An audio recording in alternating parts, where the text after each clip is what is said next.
Hey guys, tonight we are stepping back in time, way back, to explore a world that feels both impossibly distant and perhaps strangely familiar. Imagine yourself not here in your cozy spot, ready to drift off, but transported into the elaborate, layered existence of a high-status noblewoman. You are born into immense privilege, yes, but that privilege comes wrapped in a straitjacket of expectation and duty. Your life, from the moment you draw your first breath, is not entirely your own. It's a piece on a much larger, politically charged chessboard. You are surrounded by exquisite silks, gleaming jewels, and the constant hum of attendants. Yet every move you make, every word you speak, is observed, judged, and potentially used. You're a pawn, a prize, a living treaty. Honestly, navigating one evening in this world, adhering to all the rules, performing all the expected rituals, you probably wouldn't survive the social pressure, let alone the complicated plumbing situation we'll get to later. So before you get comfortable, take a moment to like the video and subscribe, but only if you genuinely enjoy what I do here. And if you're feeling up to it, drop a comment with where you're listening from and what time it is. It's always cool to see our little sleepy community spread across the globe. Now dim the lights, maybe turn on a fan for that soft background hum, and let's ease into tonight's journey together. You exist. That feels like a fundamental truth, doesn't it? The you who is here now, listening to this.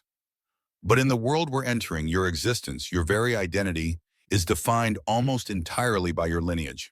You aren't just a person, you are this person, daughter of that duke, granddaughter of that countess, with a bloodline tracing back through strategically arranged marriages and advantageous alliances for generations.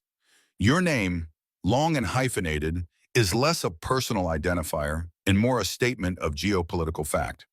Think of it like being born into a really exclusive, slightly terrifying, centuries-old corporation where your job title is asset. From infancy, your future is mapped out, primarily focused on one thing: continuation. Continuation of the line, continuation of the family name, continuation of the power structure. Personal dreams, aspirations, well, let's just say they were considered charmingly naive, if they were considered at all. Your feelings on the matter were, shall we say, low on the priority list. You understand instinctively the weight of expectation that settles upon you like the heavy velvet of your swaddling clothes. Even as a child, you're not just playing, you're learning the intricate dance of courtly life. You're being tutored in languages, not because you have a love for literature, but because you might need to converse with foreign dignitaries or negotiate marriage terms in French or Italian. You learn embroidery, not for the joy of creation, but because a finely stitched piece can be a diplomatic gift or a demonstration of your suitability as a wife, diligent, skilled with your hands, capable of managing a household. You learn music, perhaps the lute or the harpsichord, to provide polite entertainment and showcase your grace, not necessarily to express your inner turmoil through a power ballad. Sorry, no air guitar solos in this era. Your education is less about broadening your mind and more about shaping you into the perfect vessel for duty. You are taught history, but through the lens of your own family's glorious past and the strategic blunders of their rivals. You learn geography not for wanderlust, but to understand the extent of your family's lands and the potential territories you might acquire through marriage. Religion is central, providing a moral framework, yes, but also reinforcing the divine right of the aristocracy and your preordained place within that order. Disobedience isn't just a sin against God, it's a sin against the established social hierarchy, a seismic disruption in the carefully constructed edifice of power. You live within walls, the walls of the castle or manor house, yes, but also the invisible walls of etiquette, reputation, and expectation. Your movements are monitored. Your companions are chosen for you. Your correspondence might be read. Privacy, as you understand it, is practically non-existent. Think of your life as a continuous performance on a relatively small stage, with a highly critical, built-in audience of family members, courtiers, and servants. It's like being perpetually on reality TV, but with much higher stakes and significantly less prize money at the end. The structured society you inhabit is rigid, built on a foundation of inherited status and land ownership. At the very top is the monarch, then the highest nobility, like your family, followed by lesser nobles, gentry, merchants, artisans, peasants, and so on, down to the truly unfortunate souls with no status at all. Your position is fixed at birth. You can't exactly climb the ladder through hard work or a brilliant startup idea. Your primary means of affecting your family's standing is through strategic marriage and producing heirs. It's like being born into a specific lane on a highway, and you're just expected to stay in that lane, drive the speed limit set by societal rules, and get to the destination, a good marriage and healthy children, without any detours or joyrides. This brings us inevitably to the core constraint of your existence: marriage. For a noblewoman of your status, marriage is rarely, if ever, about love or personal compatibility. It is a transaction, a merger, a treaty. Your hand is a valuable asset to be traded for land, wealth, military support, or political influence. You might be betrothed as a child, promised to someone you've never met, based purely on the strategic advantage their family offers yours. Your feelings are irrelevant. Your opinion is unsolicited. It's a bit like being told, "Congratulations, you're marrying the son of our biggest competitor because it will double our market share. Oh, and he's 30 years older than you and smells faintly of stale beer and regret. Enjoy." This lack of personal agency over such a fundamental aspect of your life is a defining feature of your world. While a modern person might agonize over choosing a college major or whether to swipe right on a dating app, your major life decisions are made for you, often before you even understand what marriage is. Your entire upbringing is geared towards preparing you for this role: the obedient wife, the capable household manager, the fertile bearer of heirs. You are in essence being trained for a very specific job, one that you cannot quit, and where the performance review is based solely on your ability to produce healthy male babies and not embarrass the family with anything so vulgar as personal happiness or, heaven forbid, an actual personality that clashes with your husband's. Historians still argue whether noble women had any true power or merely influence exercised through compliant means. Some argue that by managing vast estates, supervising large households, and acting as regents for absent husbands or minor sons, they wielded significant authority within their sphere. Others contend that this was still power exercised on behalf of men within the confines of a patriarchal system that ultimately limited their autonomy. You yourself might feel this tension daily. You can command dozens of servants, manage complex logistics for feeding hundreds of people, and oversee the accounts of a sprawling estate. Yet you cannot choose where you live, who you marry, or even decide what to wear without consultation or adherence to strict sumptuary laws that dictated dress based on social rank. Those fancy clothes weren't just fashion, they were legal identifiers of your status. It's like having a uniform that screams "important person," but also whispers "property of." You are surrounded by luxury, yes, but it's a gilded cage. Your clothes are made of the finest fabrics, often imported at great expense. Silks from the East, fine wools from England, brocades woven with threads of gold and silver. Your jewels are dazzling, sparkling reminders of your family's wealth and status. The food you eat is abundant and exotic: spiced meats, imported fruits, elaborate pastries. Your home is likely a magnificent structure, filled with tapestries, carved furniture, and precious objects. Yet you are a prisoner of this opulence. Every thread of your gown, every stone in your necklace, every course at your meal serves as a visible marker of your class, simultaneously elevating you and restricting you. Try to dress below your station? Scandalous. Try to dress above it? Legally punishable.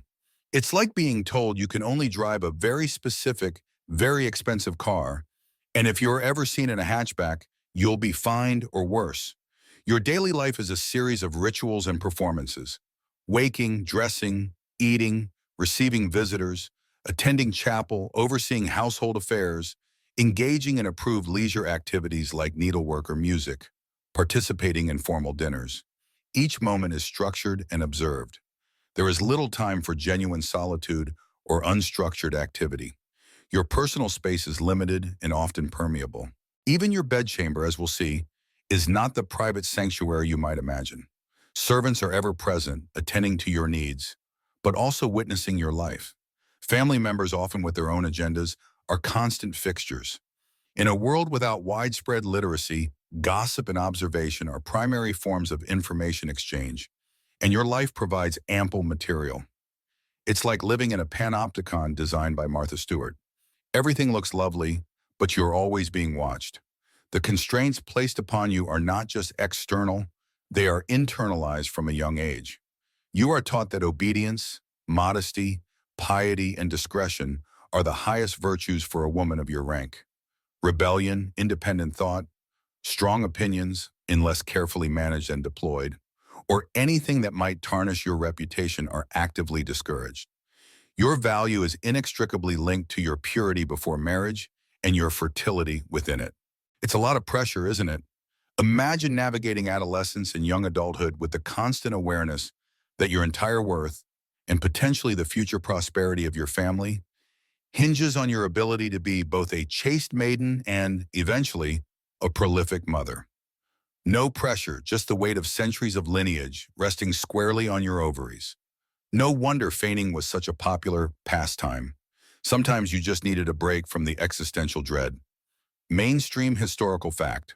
Noble marriages were overwhelmingly dynastic and economic arrangements designed to consolidate wealth, land, and power between families, often across different regions or even kingdoms.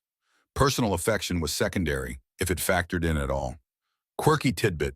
Noble children, even infants, might have their own small households of servants dedicated solely to their care and upbringing, including wet nurses, nursemaids, tutors, and even personal pages or footmen.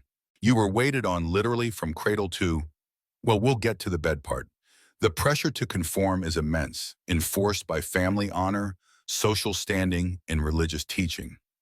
Yet, within these confines, individuals still found ways to assert themselves, to find small pockets of autonomy, or to pursue desires that didn't perfectly align with the expected path. But the cost of stepping outside the prescribed role could be severe.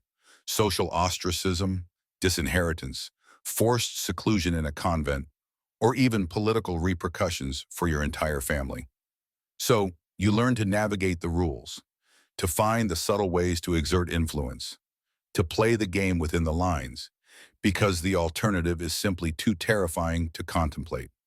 You are a product of your time, shaped by its strictures, positioned by its hierarchies, and destined, in theory, to fulfill a preordained role. Now, as the day draws to a close in this historical reality you inhabit, your thoughts turn towards the part of your life that might seem most personal, yet is also governed by an intricate web of rules and expectations. The night, and specifically your bedchamber. As the long, structured day begins its slow descent into evening, your thoughts, as they often do, drift towards the bedchamber. It might seem like a simple concept, a room with a bed, a place for rest, a private retreat from the world. But for you, a noble woman living centuries ago, your bedchamber is far more complex, far less private, and far more central to your social and political life than you could ever imagine. It's not just where you sleep, it's where you receive favored guests, conduct informal business, display your wealth, and even, perhaps, entertain thoughts you wouldn't dare voice in the more formal spaces of the manor. Think of it less as a bedroom and more as a combination VIP lounge, backstage area, and occasional therapy room, minus the actual therapy. The transition from the public areas of the house to your bedchamber is itself a ritual. You move from the great hall or the solar, perhaps having overseen household accounts, engaged in polite conversation, or worked on that interminable embroidery, escorted by your ladies-in-waiting and personal servants. The air might grow slightly cooler as you ascend stairs or move down less used corridors. The light shifts, perhaps now illuminated by flickering candles or oil lamps, rather than the fading natural light of the day. Each step takes you physically closer to your place of rest, but socially, you are still very much on. Entering your bedchamber is not like closing a door behind you after a long day. Oh no, your bedchamber is in many ways the heart of your personal court. It's a space where access is carefully controlled, yes, but controlled by social rank and favor, not by your simple desire for solitude. Only those deemed worthy, trusted servants, close family members, perhaps a particularly favored friend or lady in waiting, are allowed to enter without express permission. But those individuals are expected to be there. Your primary maid, your chambermaids, possibly a trusted page or footman, they are part of the furniture, albeit furniture that moves and occasionally speaks. The process of preparing for the night is elaborate and far from a solitary activity. Your personal maid will begin the process of disrobing you. This isn't just taking off clothes. It's the careful removal of layers of expensive fabric, intricate lacings, and sometimes restrictive undergarments. Your gown, perhaps heavy with embroidery or jewels, is gently lifted away. Petticoats, stays if you wear them, shifts. Each layer is methodically removed, folded, or handed off to another attendant. This is a moment of vulnerability, certainly, but one you are accustomed to. These servants have seen you in various states of undress since childhood. They know your body in a way that few others, perhaps not even your husband, ever will.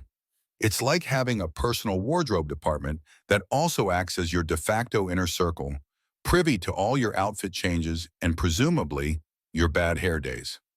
Your hair is an important part of this nightly ritual. Styles were often complex, involving braiding, pinning, and sometimes artificial pieces. Unpinning and brushing out your long hair might take considerable time, usually done by your maid or a dedicated hairdresser if you are wealthy enough. This too is a social moment. As your hair is being brushed, perhaps a lady-in-waiting reads aloud, or you chat with your attendants, discussing the day's events, exchanging gossip, or giving instructions for the following morning. It's a strangely intimate scene played out with an audience. Ablutions? Well, this is where things get a bit different from modern expectations.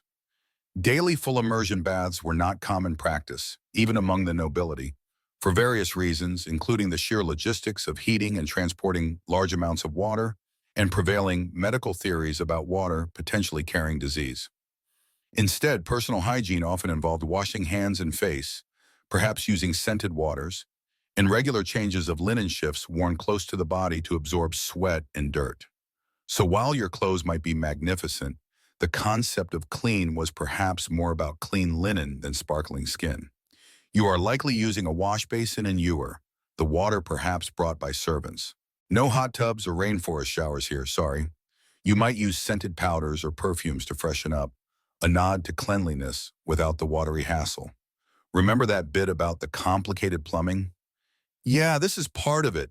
Waste disposal is another story entirely, involving chamber pots and, well, let's just say someone else deals with that after you've finished. While you are being prepared for bed, your bedchamber might fill with people. Family members might stop by for a final chat. Your husband might visit, either for conversation or for more intimate purposes. Your ladies in waiting would be present, serving you and also performing their own smaller rituals of preparing for the night within your sight. Important visitors might be granted an audience while you are in your bedchamber, a sign of significant favor and informality, though you would, of course, be appropriately covered and seated in a chair, not lounging in your night shift. It was a status symbol to receive guests in your bedchamber, showing you trusted them enough to enter your personal space, even when it wasn't that personal. Your bed itself is likely a magnificent piece of furniture, often the most expensive item in the house. It would be large, possibly with a canopy and heavy curtains, called hangings, made of rich fabrics like velvet, silk, or brocade, often embroidered or adorned with fringe and tassels. These hangings weren't just for show. They provided insulation against drafts in often cold stone buildings and created a microenvironment of warmth and privacy within the larger, populated room. Think of them as the ultimate elaborate blanket fort. The mattress would likely be stuffed with feathers or straw and topped with soft linen sheets. There would be numerous pillows, perhaps stuffed with down. Getting into such a bed might feel less like slipping under a duvet and more like climbing into a small, opulent room within a room. Before you actually get into the bed, there might be further rituals. You might say your nightly prayers, perhaps with a chaplain or lady-in-waiting. You might have a light supper or a final drink, wine, ale, safer than water in many places, or a warm, spiced posset. This is another opportunity for conversation and social interaction.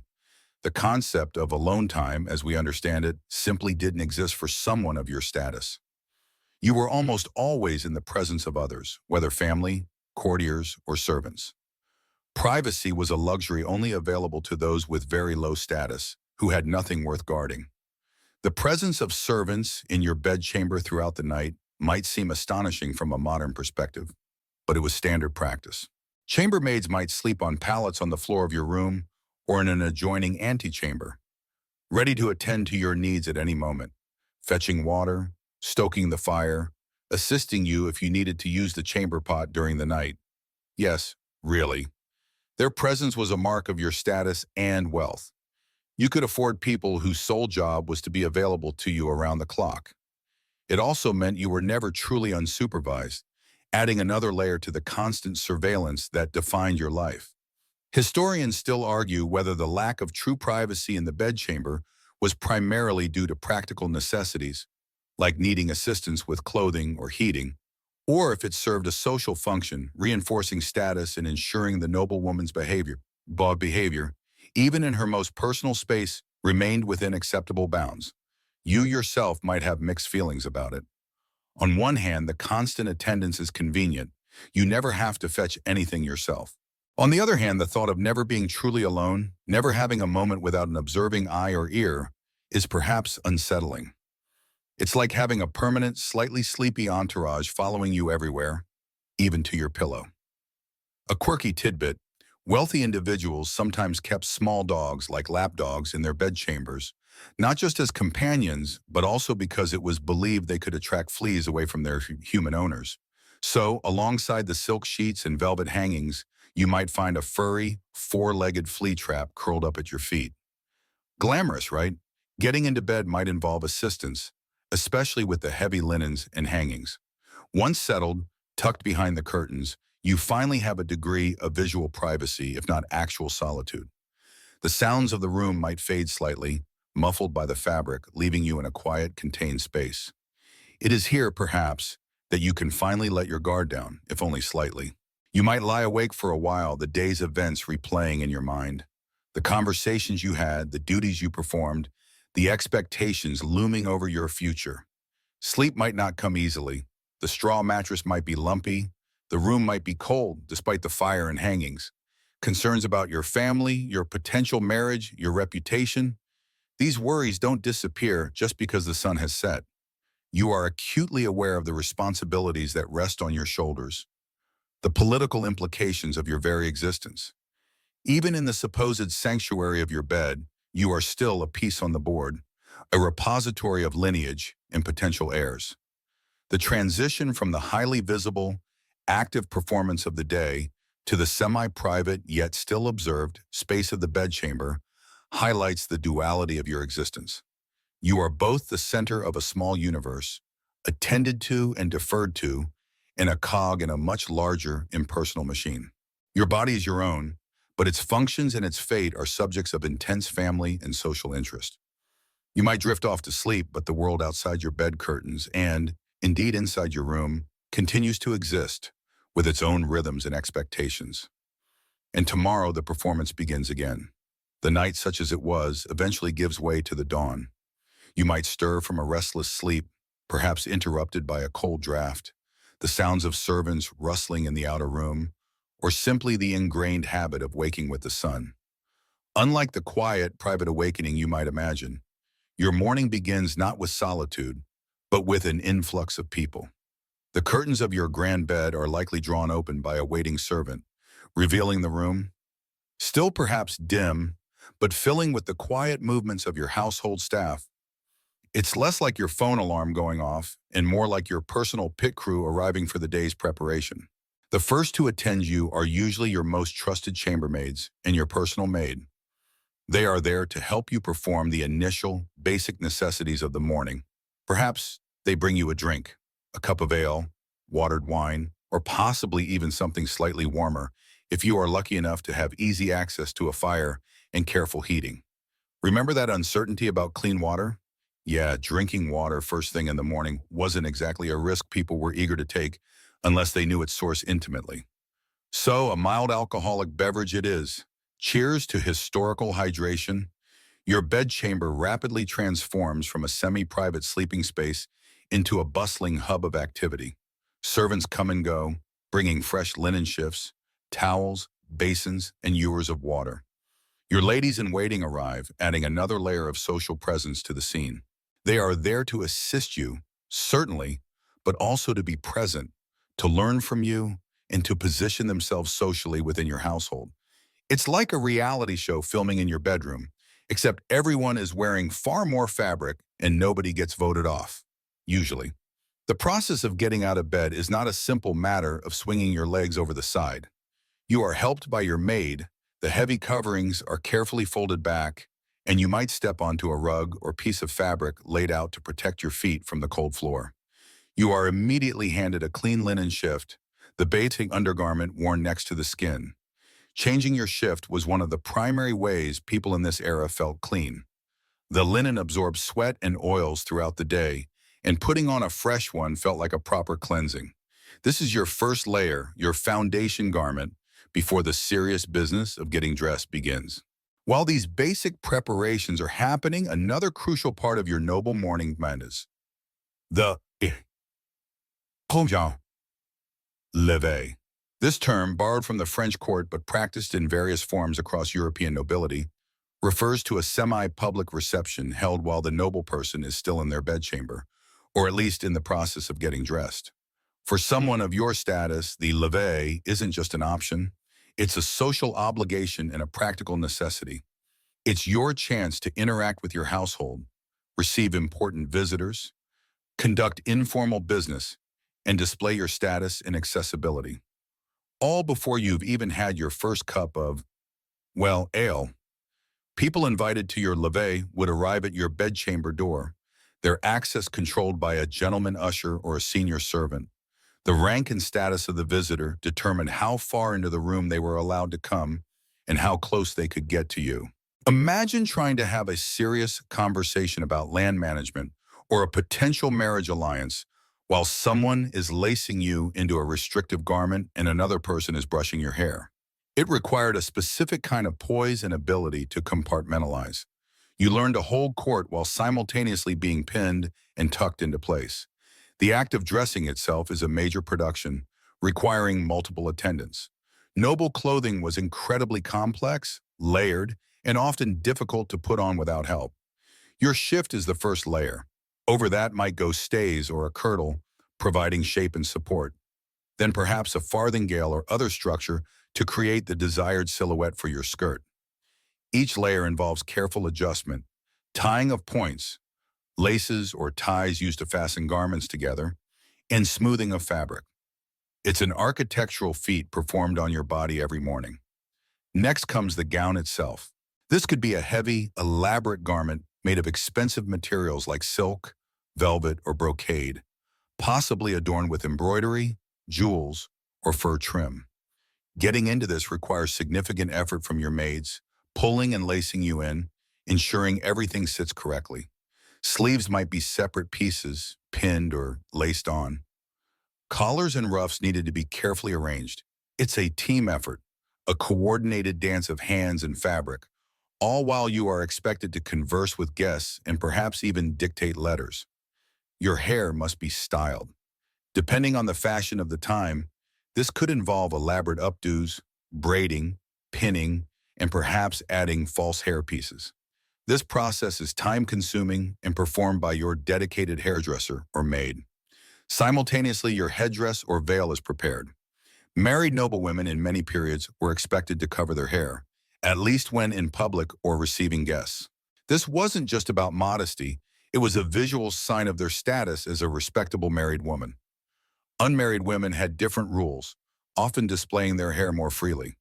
Jewelry and accessories are added next. Rings, necklaces, bracelets, girdle chains, decorative chains worn around the waist from which items like purses, prayer books, or keys might hang, mirrors, fans, each piece carefully selected and placed.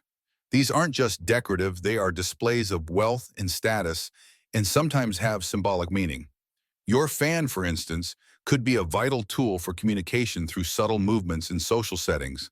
During this entire lengthy process of dressing and styling, the levee continues. You might be seated in a chair, or perhaps even remain on the edge of your bed for the earliest, most informal interactions. Visitors range from household officers reporting on the day's affairs to tenants with petitions, local gentry seeking favor, or even members of your extended family.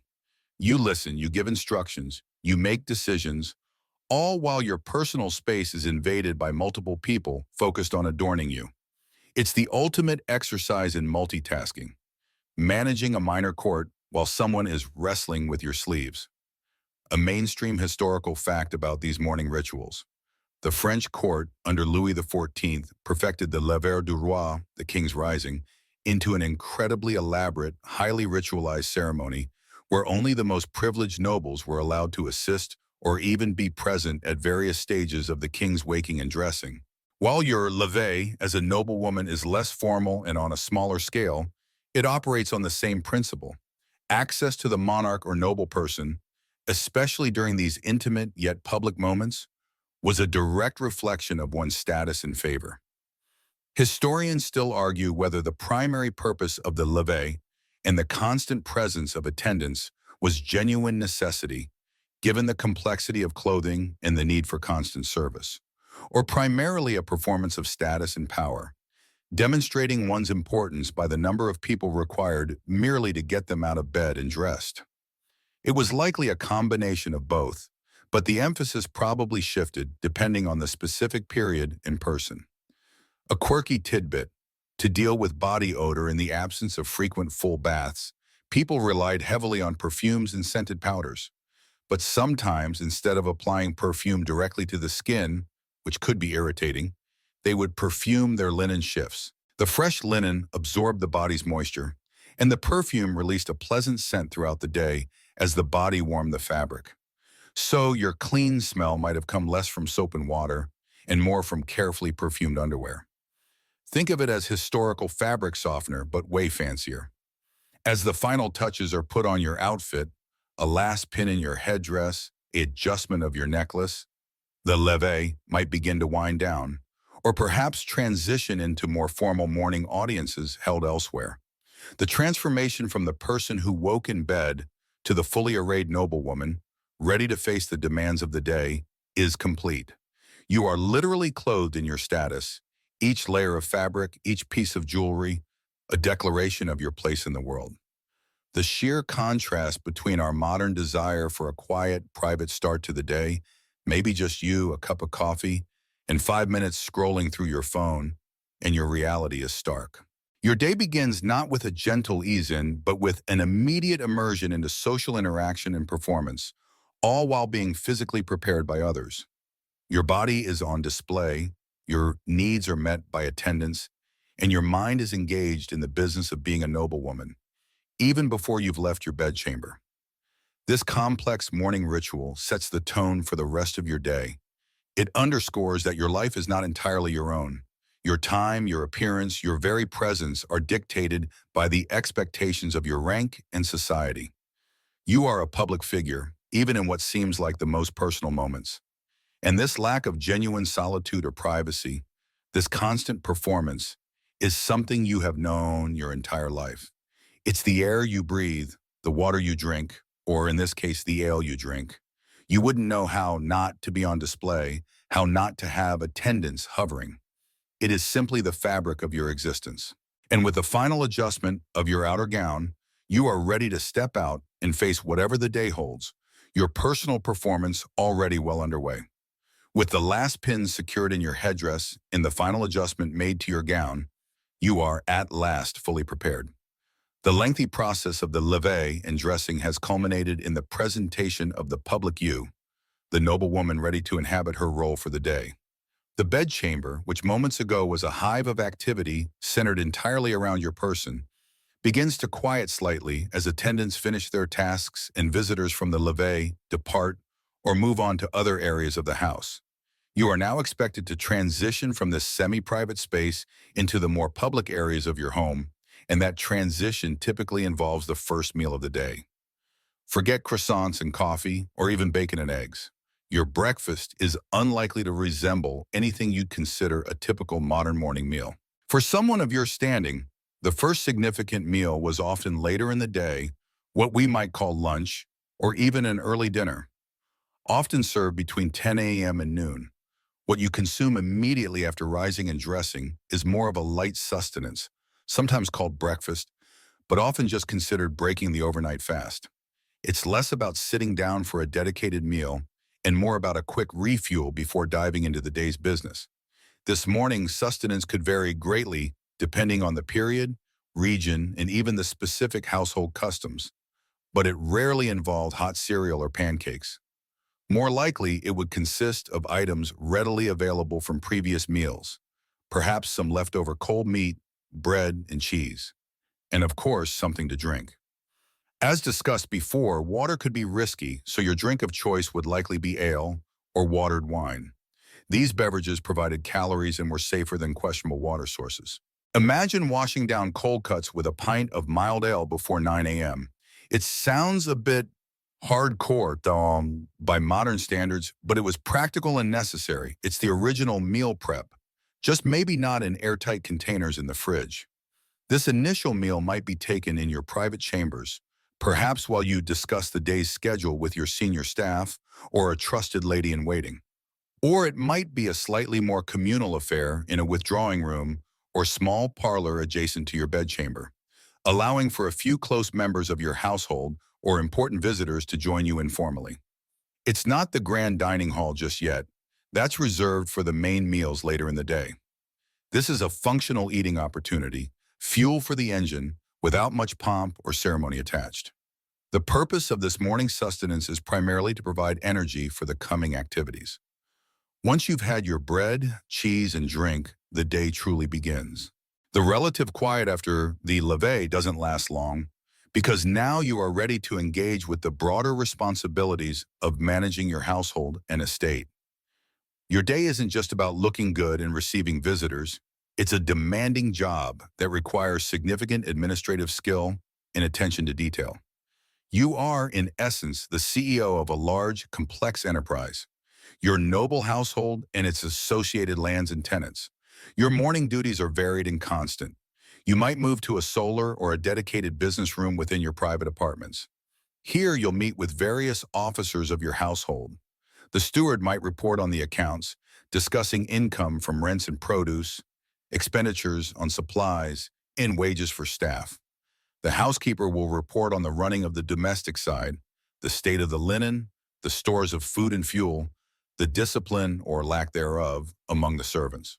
The bailiff or reeve responsible for your estates might come to discuss matters concerning your land, agricultural yields, tenant disputes, repairs needed on buildings.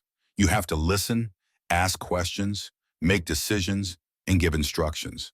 It's a non-stop stream of information and demands. You are expected to be knowledgeable about all aspects of your domain.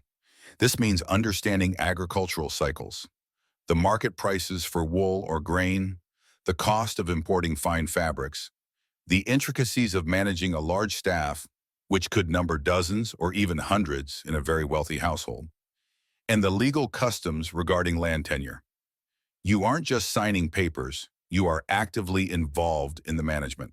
Your education, though it might have differed significantly from that of your brothers, who might have been trained in warfare, law, and classical languages, would have included subjects vital to running a household and estate, accounting, estate management, medicine, at least enough to oversee the care of the sick, perhaps a foreign language, and certainly reading and writing to handle correspondence. Beyond the purely administrative tasks, your morning might also involve overseeing domestic production. Large households were often self-sufficient in many ways. You might spend time checking on the dairy, the brewery, the bakery, the laundresses, or the kitchens. You might supervise the spinning, weaving, or dyeing of fabrics, or inspect the quality of the needlework being done by your ladies-in-waiting and other female staff.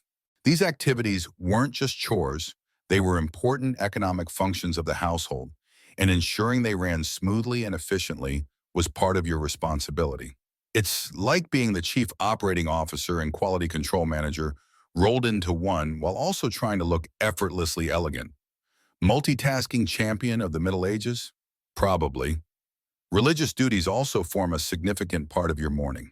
Depending on your piety and the customs of the household, this might involve attending Mass in a private chapel or nearby church or engaging in personal prayer and meditation. Religion was deeply integrated into daily life, and demonstrating piety was expected of a noble person. Your morning routine might include a visit from your chaplain. Social obligations are also woven into the fabric of your day, starting in the morning.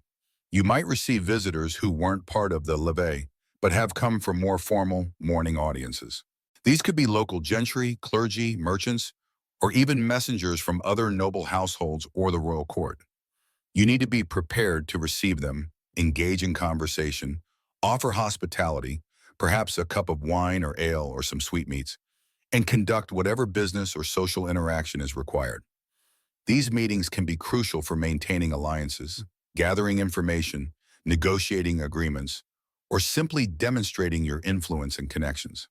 It's networking, but with potentially much higher stakes and significantly more uncomfortable chairs. Another activity that often filled the morning hours was needlework or other forms of craft. This wasn't just a leisure activity, it was a necessary skill, and often a social one. You and your ladies-in-waiting would spend time sewing, embroidering, or perhaps making tapestries. These items were not only used to decorate the household, but could also be valuable gifts or commodities. Working together on such projects provided an opportunity for conversation, gossip, and instruction. It was a way to keep your female retinue occupied and productive while also fostering a sense of community and hierarchy within your immediate circle. Plus, it kept your hands busy while your mind navigated estate finances or social intrigue.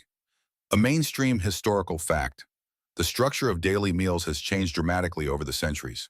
For much of the medieval and early modern period, the main meal of the day, often called dinner, was eaten in the late morning or early afternoon, typically between 10 a.m. and 2 p.m.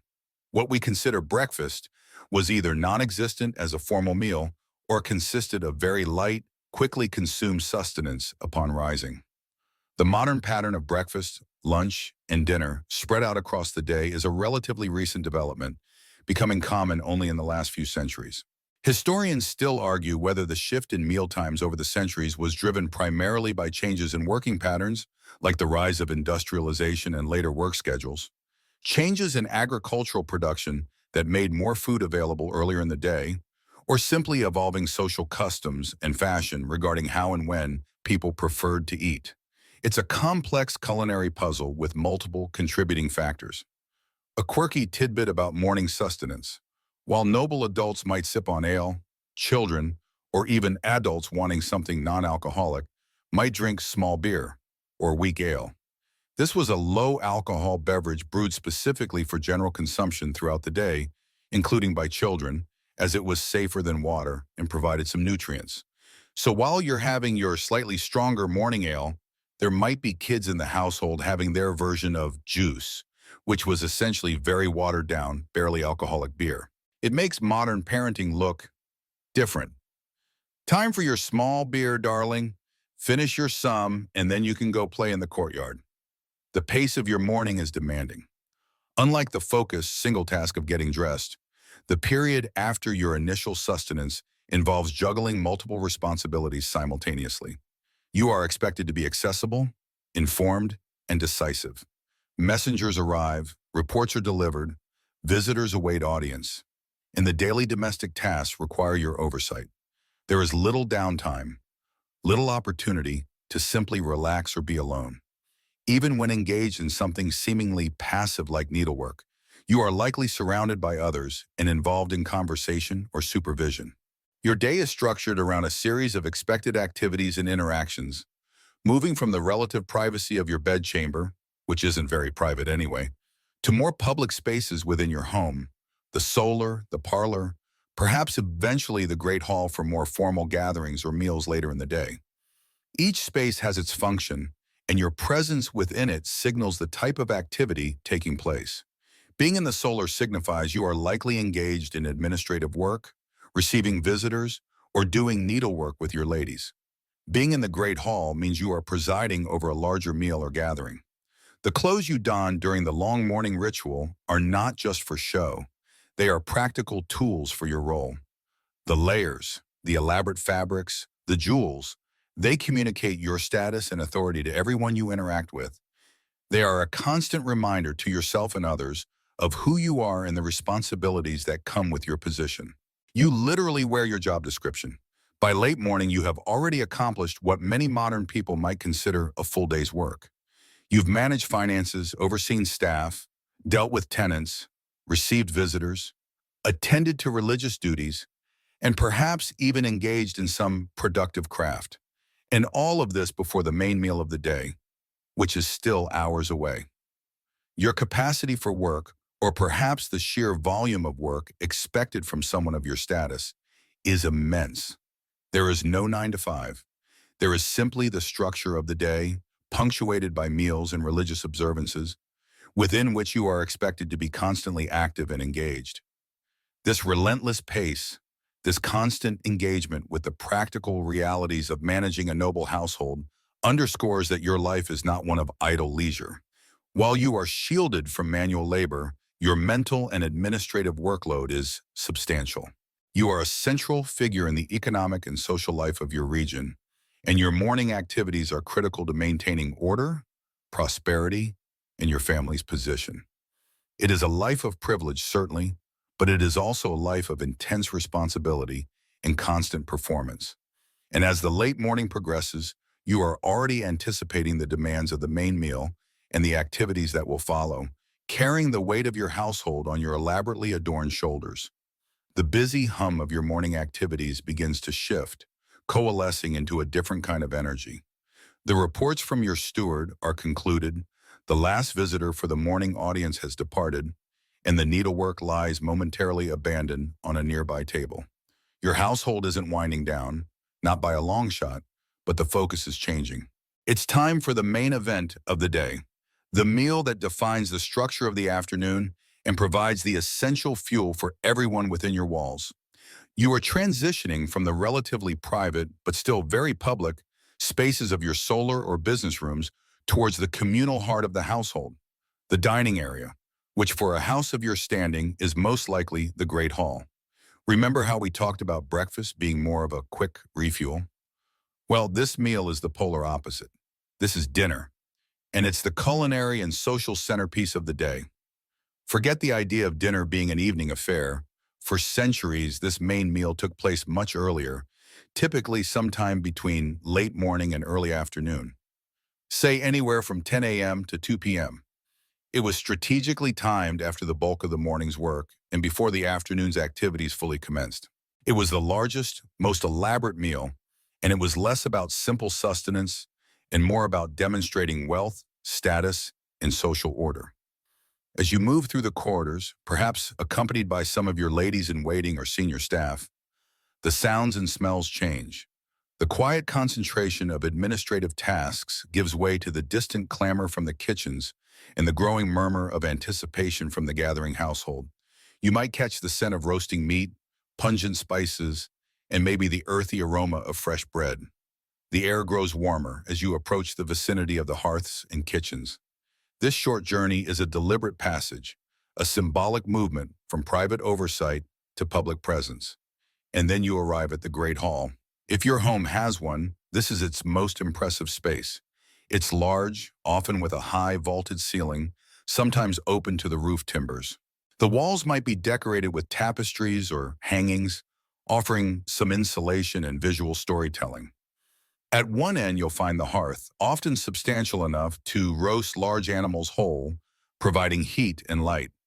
At the other end, often slightly raised on a dais, is the high table.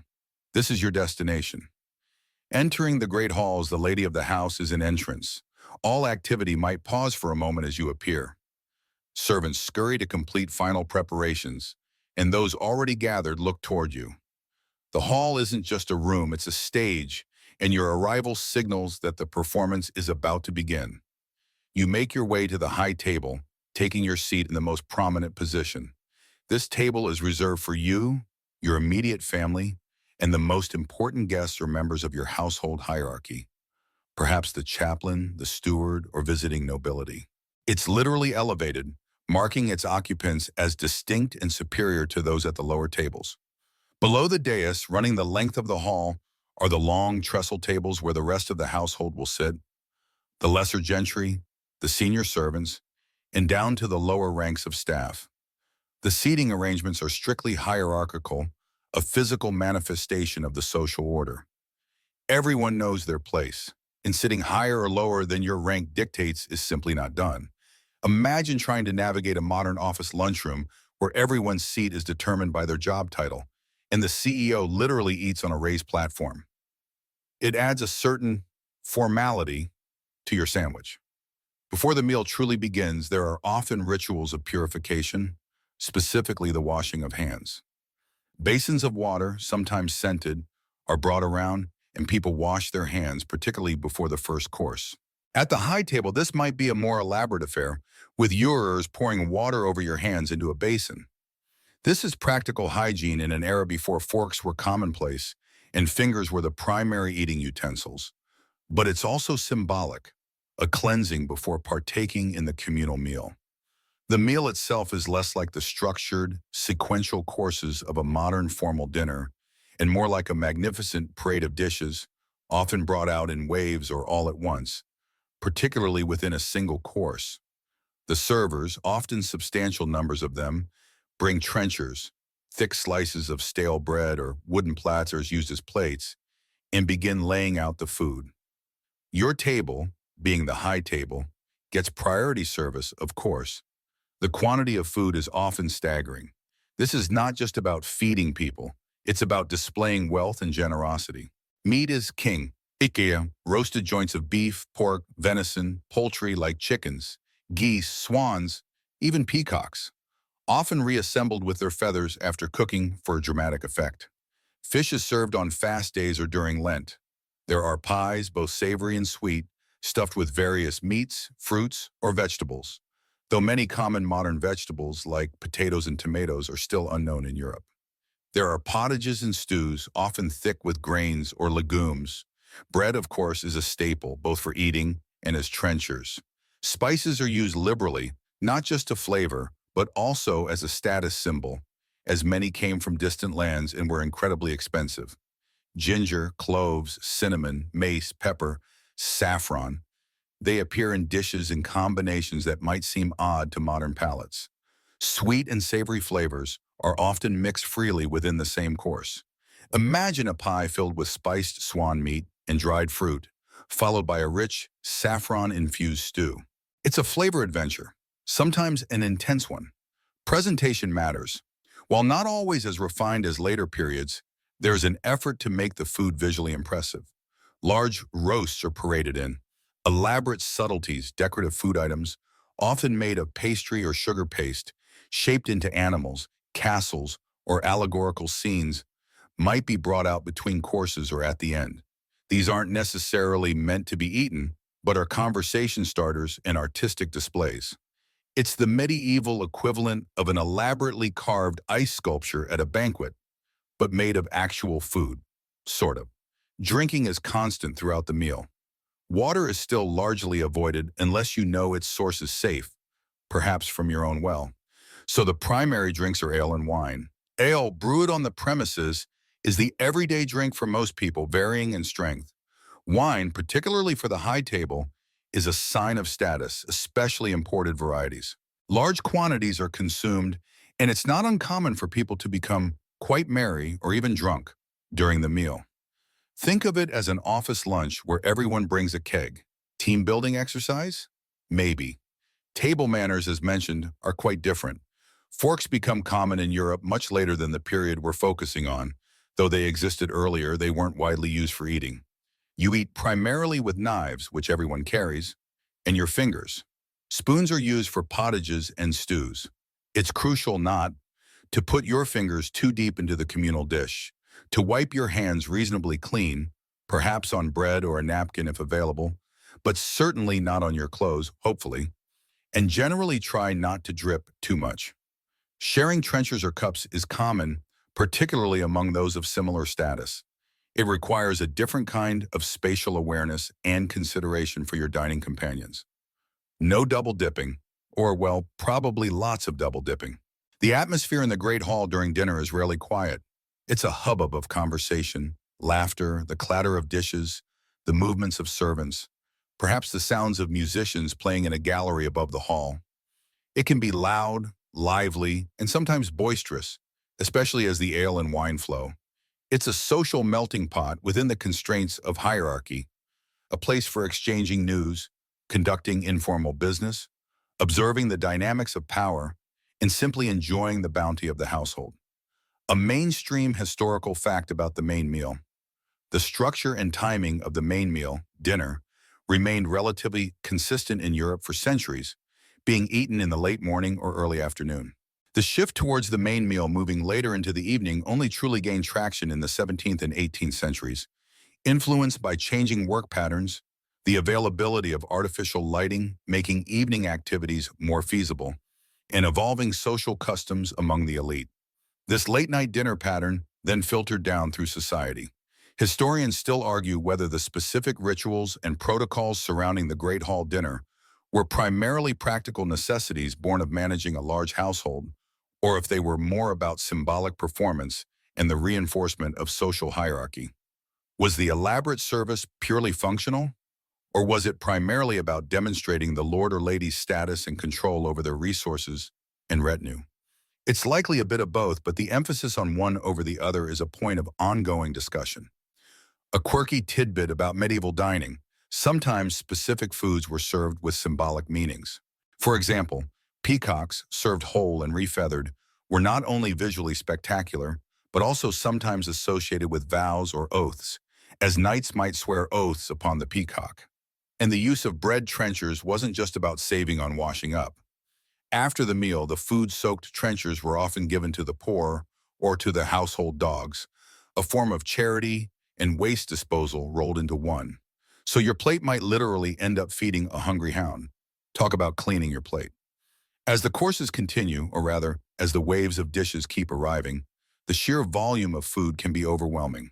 You at the high table might only sample small portions of the many dishes available, leaving the bulk for those lower down the hierarchy. The leftovers from the high table would then be passed down, another physical representation of the flow of resources and privilege within the household. Nothing is wasted in a well-run noble household. Every scrap has its place in the food chain, both literal and social.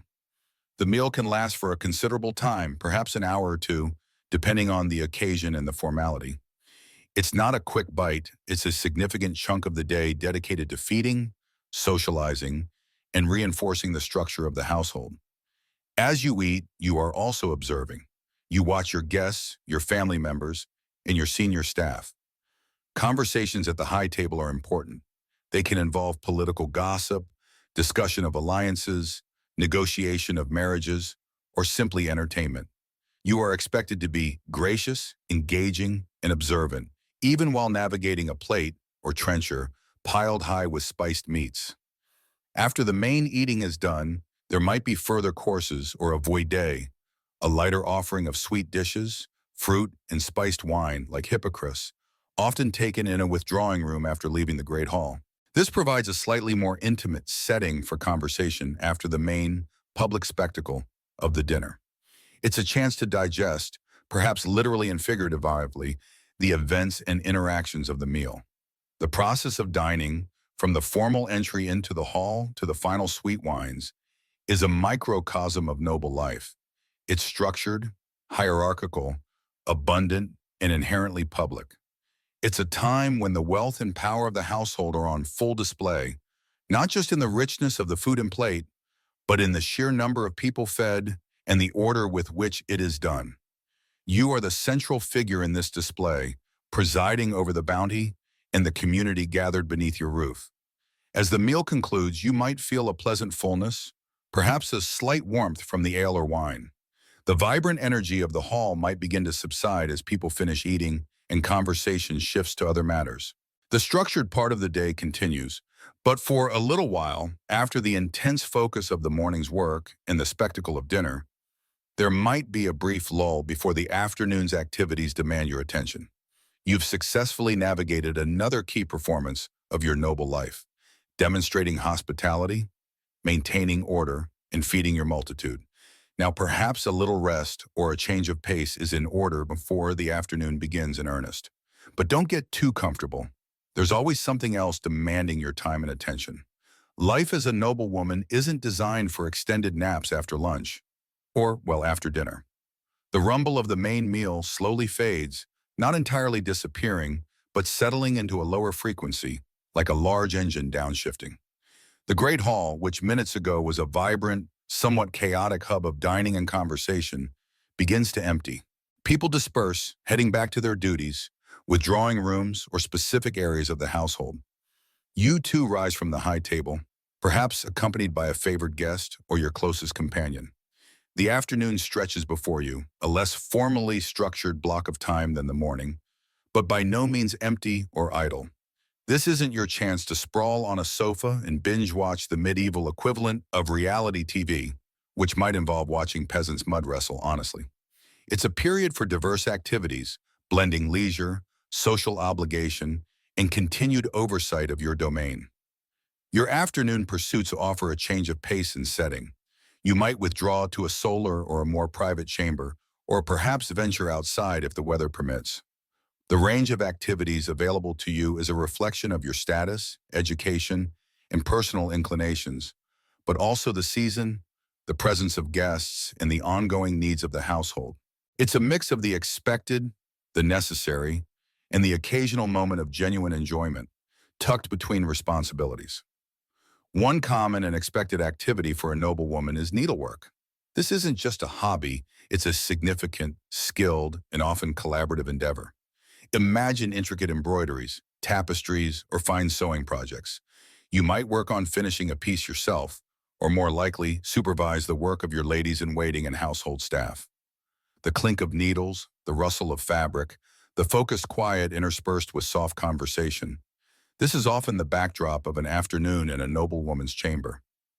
The pieces created can be stunning works of art, destined to adorn walls, furniture, or clothing, and they are a tangible demonstration of the skill and industry within your household. Plus, it's the perfect excuse to gossip while keeping your hands busy. Think of it as the original crafting circle, but with more social hierarchy and less glue gun burns. Needlework allows for conversation and receiving less formal visitors simultaneously. You might sit with your ladies, discussing current events, receiving messages, or entertaining a small group while your fingers are deftly working through silk or wool threads.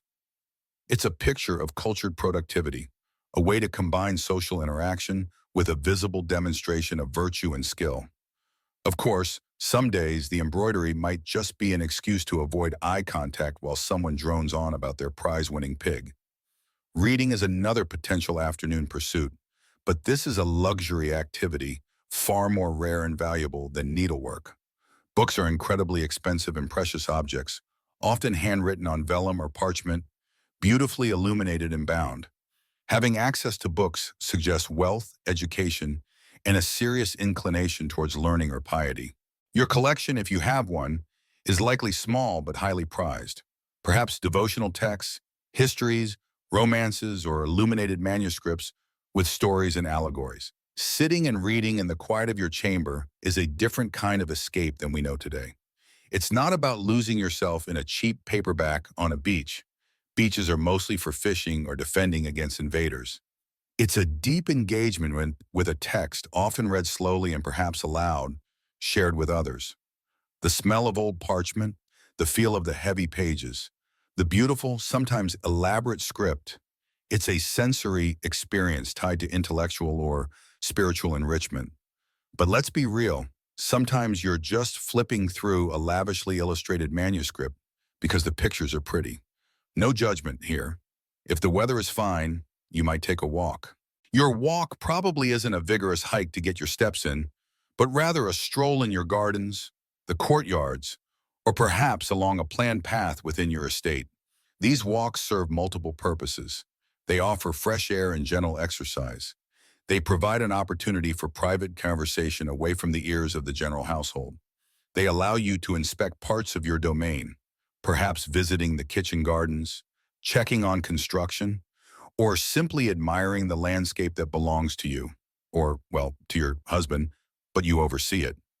Gardens in noble estates are often carefully designed with specific areas for herbs, vegetables, fruits, and ornamental plants. Walking through them is a sensory delight. The scent of herbs, the colors of flowers, the buzz of bees, the feel of gravel paths beneath your feet. It's a controlled, cultivated nature, a miniature paradise within your walls. It's a far cry from trekking through the muddy fields peasants work in, that's for sure. You're not exactly going to step in cow dung on your manicured paths. Probably. Receiving guests is a constant thread throughout the day, but the afternoon might bring a specific kind of visitor. These could be local gentry, visiting relatives, messengers from other nobles, or even traveling merchants displaying their wares. The type of guest dictates the formality of the encounter. A close friend might join you for needlework and tea or spiced wine. A merchant might be shown into a specific room to display silks or spices. A messenger delivering important news would be received with more ceremony. Managing these visits requires social grace, awareness of etiquette, and the ability to shift effortlessly between roles. From gracious hostess to shrewd negotiator to attentive listener, you are constantly performing your position, even in these less formal interactions. It's a networking event, a news briefing, and a shopping trip all rolled into one, depending on who walks through your door. Just be careful not to promise your daughter's hand in marriage to a stranger selling questionable relics. That paperwork is a nightmare. Beyond these specific activities, the afternoon is also a time for ongoing household management. While the morning might be for formal reports and accounts, the afternoon allows for addressing issues that arise. You might need to resolve a dispute between servants, consult with your head gardener about the harvest, discuss provisions with your steward, or deal with unexpected visitors demanding your attention. It's a constant balancing act between planned activities and the unpredictable flow of life in a large household. This includes dealing with staff. Someone might have broken something important. A servant might be ill. There could be friction in the kitchens. As the lady, you are the ultimate authority on domestic matters. You might dispense justice, usually minor punishments like docking wages or assigning extra chores, offer comfort, or simply direct the relevant official to handle the problem. It's a never-ending series of small decisions that keep the complex machinery of the household running smoothly. It's like being the manager of a busy hotel, a restaurant, and a small army all at once with slightly worse plumbing. Education might also factor into the afternoon. If you have children, particularly daughters, you might oversee their lessons, which could include reading, again if books are available, writing, a less common skill for women, but possible, basic arithmetic for managing household accounts, music, dancing, and other skills deemed appropriate for their station, such as embroidery, as mentioned earlier. Your own education, which might have been limited to these practical and social skills, might continue with a chaplain or tutor, perhaps focusing on religious texts or improving your literacy. A mainstream historical fact about aristocratic women's lives: while their formal education might have been less extensive than men's, noblewomen were often responsible for the day-to-day management of large and complex households, which required significant administrative, logistical, and financial skills. They oversaw staff, managed budgets, purchased supplies, cared for the sick, and often played a key role in estate management, especially when their husbands were away. This practical expertise was a vital, though often less documented, aspect of their lives.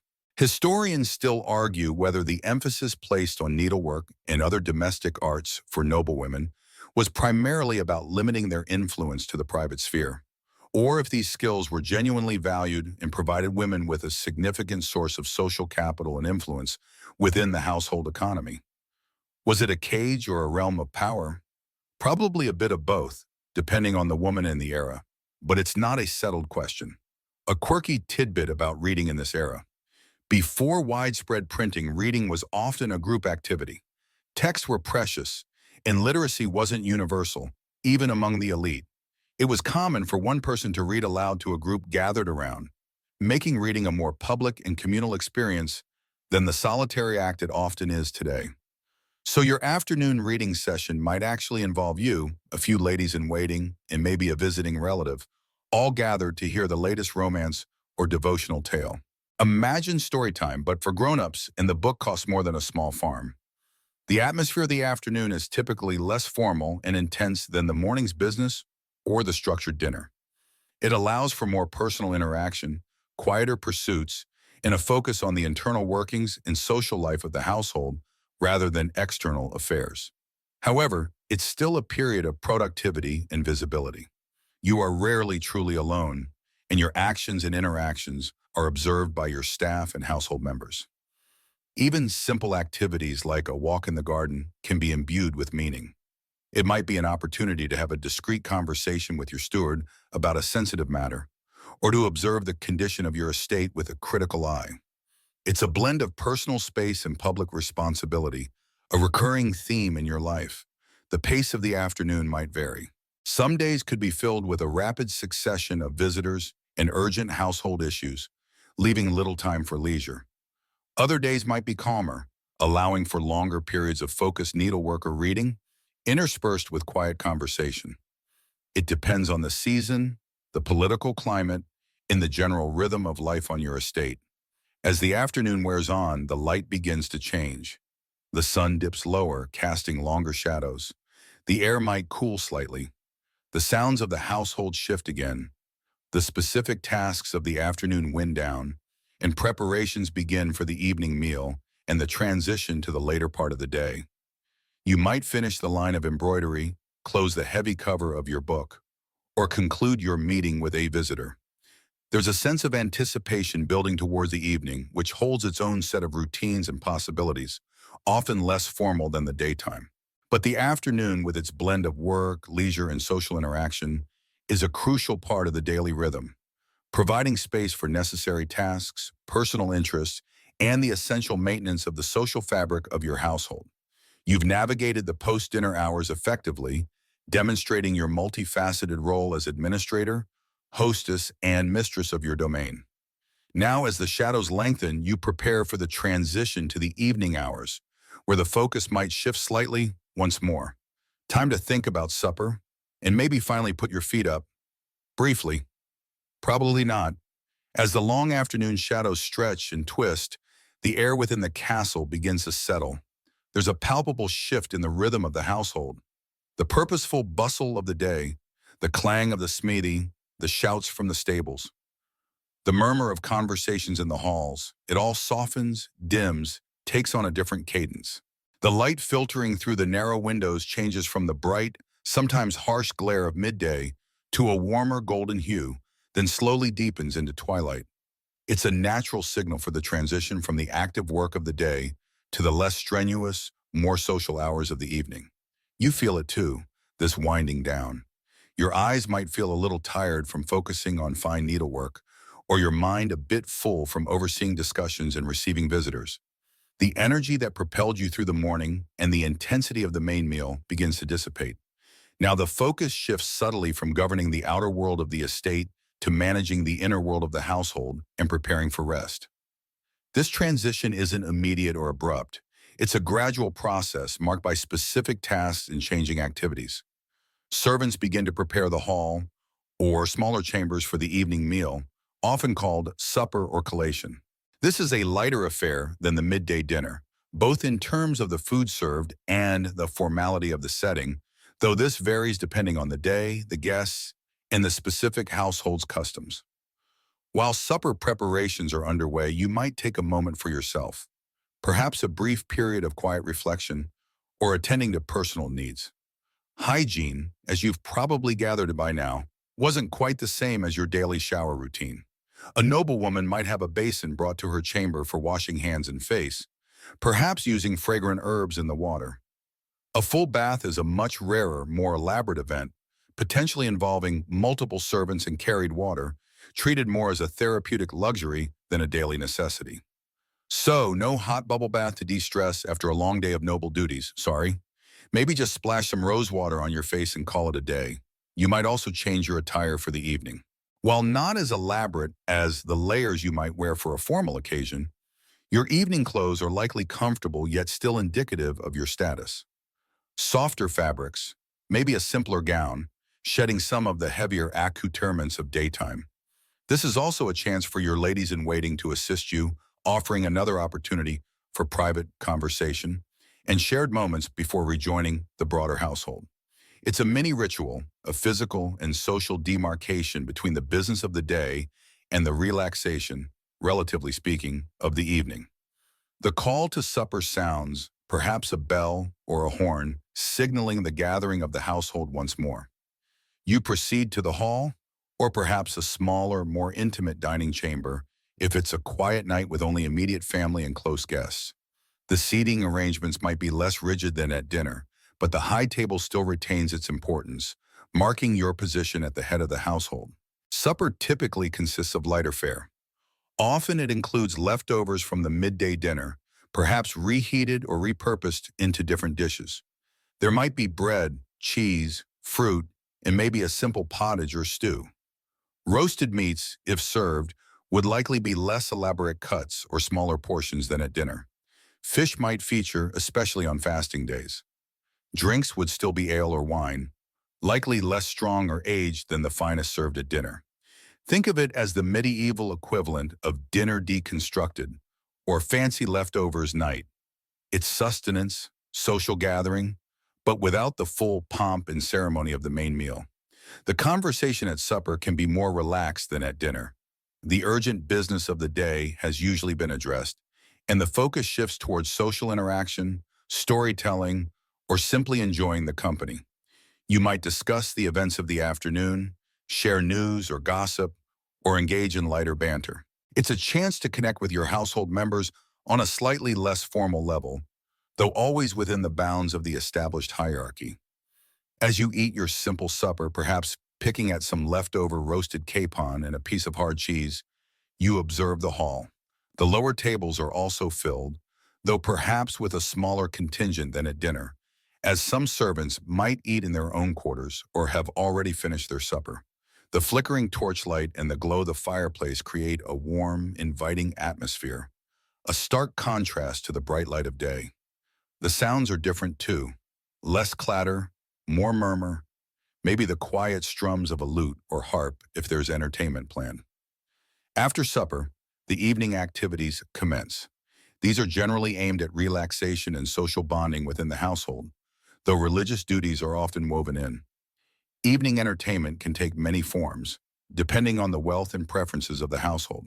Music is a popular choice. Traveling minstrels might be present, or members of your own household or guests might be skilled musicians.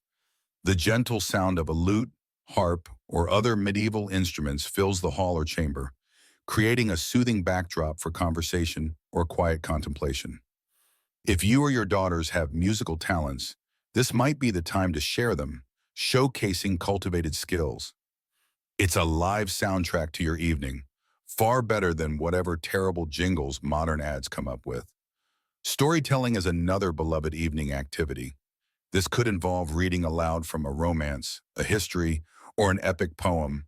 Remember how books are precious and often read communally. Or it could be informal storytelling, sharing legends, tales of chivalry, or even amusing anecdotes from the day. It's a way to entertain, educate, and pass down cultural knowledge. Gather around the fire, folks. Uncle Jeffrey is going to tell the one about the knight and the dragon again. Games are also played. Dice, chess, and various board games were popular among the nobility. These provide intellectual stimulation and friendly competition. Playing games with your family and guests is a way to build rapport and enjoy leisure time together, testing your strategic skills, or simply trying your luck. Just try not to lose your entire inheritance on a bad roll of the dice. Religious observance is often part of the evening routine. Many noble households would gather for evening prayers, often chanting psalms or singing hymns. A chaplain would lead these devotions. This is a communal expression of piety and a way to give thanks for the day and ask for protection during the night. It's a moment of quiet solemnity amidst the potential revelry or conversation. A mainstream historical fact about evening life. Evening entertainment wasn't just for fun. It also served important social functions. Storytelling, music, and games fostered a sense of community within the household, reinforced cultural values, and provided opportunities for subtle displays of wealth, education, and social grace among the nobility. It wasn't just chilling out, it was chilling out with purpose. As the evening wears on, the atmosphere becomes quieter. The light becomes solely dependent on torches and lamps, creating pools of light and deep shadows. The activities gradually wind down. Some household members might retire early, while others might linger for conversation or prayer. The energy of the day is spent, and the focus shifts towards rest and preparing for the cycle to begin again tomorrow. A quirky tidbit about late-night snacks. Before widespread artificial light, people generally went to bed much earlier than we do today, often shortly after sunset. However, if noblemen or women stayed up late for conversation or other activities, a light snack and drink might be brought to them before bed. This was known as a rare supper or dormitory. So yes, the concept of a midnight snack isn't entirely new, though yours probably didn't involve peacocks. Historians still argue whether the relatively earlier bedtimes and communal nature of evening activities in noble households fostered stronger family bonds and community compared to modern, more individualized evening pursuits, or if they simply reflected the practical limitations imposed by lighting, technology, and security concerns. Were they cozy family nights, or just a way to save on candles and avoid being robbed? It's complicated. You might participate in these evening activities for a while, depending on your mood and obligations.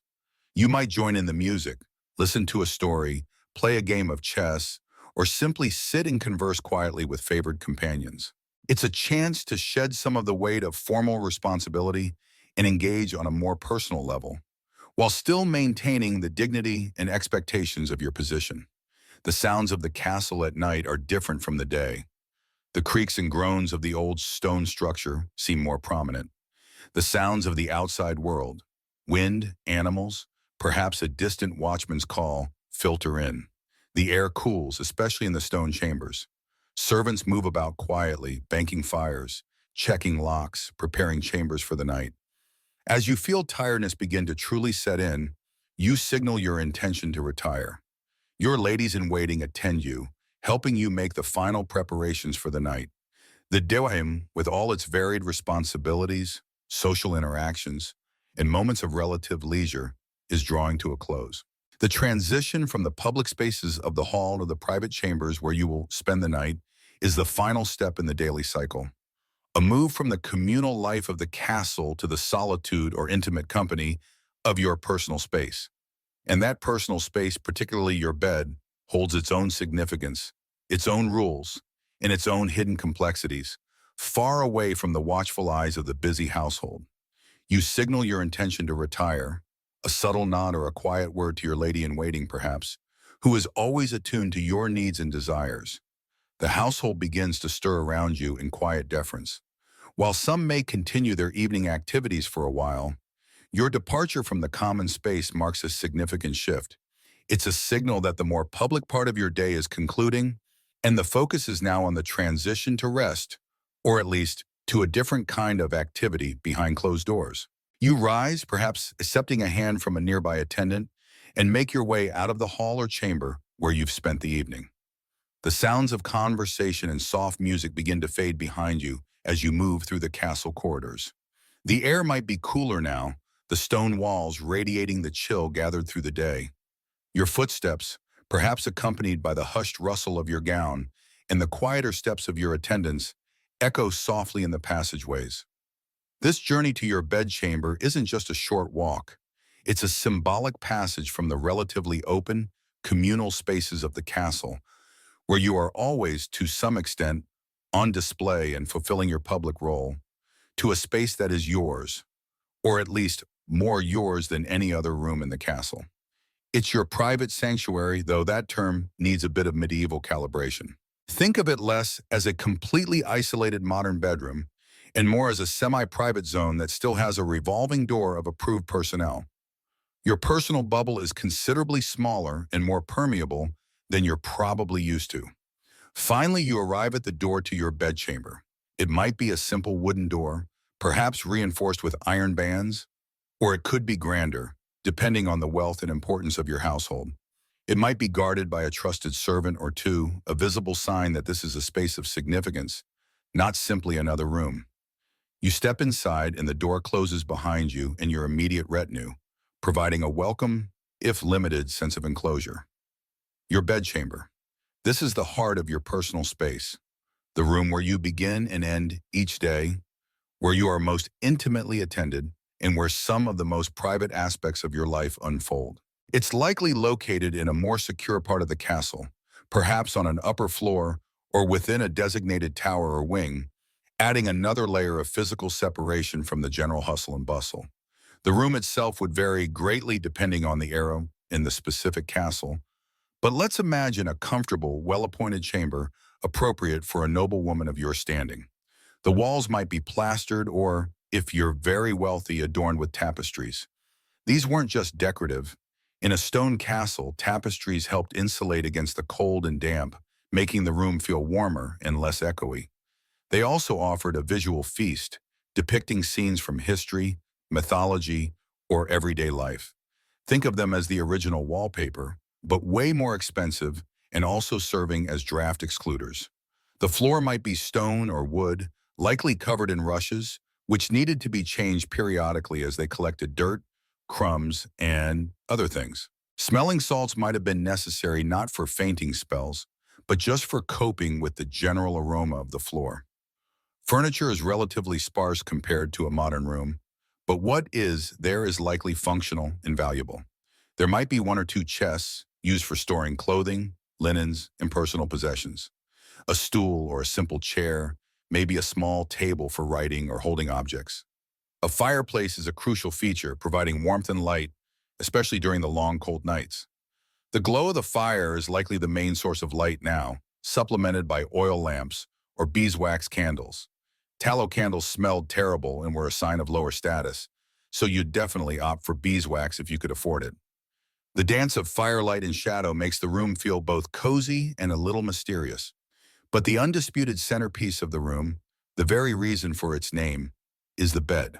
This isn't just a mattress on a frame. A noblewoman's bed is often a substantial, imposing piece of furniture, a symbol of status and comfort. It might be large enough to comfortably fit several people, a detail we'll get to in a moment. The frame is likely wood, possibly carved or painted. It would be raised off the floor, sometimes significantly, to avoid drafts and pests. The bedding itself would consist of mattresses stuffed with straw, wool, or feathers, feathers being the most luxurious. Layers of sheets, blankets, and possibly a large quilt provide warmth. The most distinctive feature is often the hangings. The bed would likely be draped with rich fabrics, velvet, silk, embroidered cloth, suspended from a canopy or a frame. These hangings served multiple purposes. They helped trap warmth, provided a degree of visual privacy within the room, and were a lavish display of wealth. Imagine sleeping in a giant, incredibly expensive fabric box. So you enter this space, your personal sanctum, and the process of preparing for the night begins. This is where your most trusted ladies-in-waiting and personal servants attend to you. Unlike the public rituals of dressing and dining, the preparation for bed is a more intimate affair. You begin to shed the layers of clothing that have encased you all day. Gown, undergown, kirtle, possibly corsets, or supportive bodices, though their form and use varied over time. Stockings. Each item is carefully removed and likely folded or hung by your attendants. It's a process that reinforces the reliance on your household staff. You don't get ready for bed alone. As the layers come off, you might feel a sense of relief, shedding not just the weight of the fabric, but also the weight of maintaining your formal posture and public persona. You are becoming less the lady of the castle and more, well, still the lady of the castle, but the slightly more relaxed pajama-wearing version. Except medieval pajamas didn't really exist in the way we think of them. You might sleep in a simple linen shift or even naked, depending on personal preference and the temperature. Hygienes, as noted before, this aromarm is not a nightly deep clean. You might have a basin of water brought for washing your hands and face. Teeth cleaning might involve rubbing them with a cloth or using simple pastes made from herbs or other natural ingredients. Breath freshening might involve chewing herbs. A full bath remains a special occasion, not a daily routine. So the concept of feeling fresh before bed is relative. Let's just say the medieval equivalent of minty toothpaste was earthy. While your ladies assist you, this is often a time for quiet conversation. Gossip, personal worries, confidences. These private moments shared while undressing create bonds of intimacy and trust with your closest attendants. They see you at your most vulnerable without the full armor of your public attire and demeanor. One of the most important and perhaps surprising to a modern mind aspects of the bedchamber is the presence of others. You likely do not sleep alone in this large, grand bed. Your immediate family and your husband, perhaps young children, might share the bed. But beyond that, trusted servants, particularly female attendants like ladies in waiting, often slept in the same room, sometimes even on pallets on the floor near the bed or in smaller adjacent rooms. The concept of a noble couple having a bedroom entirely to themselves was quite rare for much of the medieval period. Privacy, in the sense of being physically alone, was not a norm. It was more about who was allowed into your space. This constant presence of others might seem utterly bizarre by modern standards. Imagine having your colleagues sleeping on the floor of your bedroom every night. It wasn't just about service, it was also about security and witnessing. Attendants were guards, witnesses to your daily life, and potentially your nightly activities, and companions.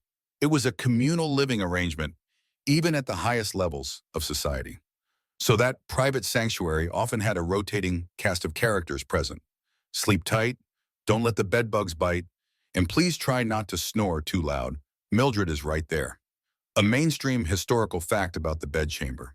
The bedchamber, far from being solely a place for sleep, was often where a noblewoman conducted much of her personal business, received private visitors, and even managed aspects of her household finances or correspondence away from the public eye of the hall.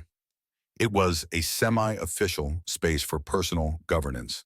The bedchamber also served as a place for important life events. Births were often attended to in the bedchamber, with midwives, female relatives, and attendants present. Dealing with illness, receiving last rites, and even death could occur within this intimate space, surrounded by family and trusted staff.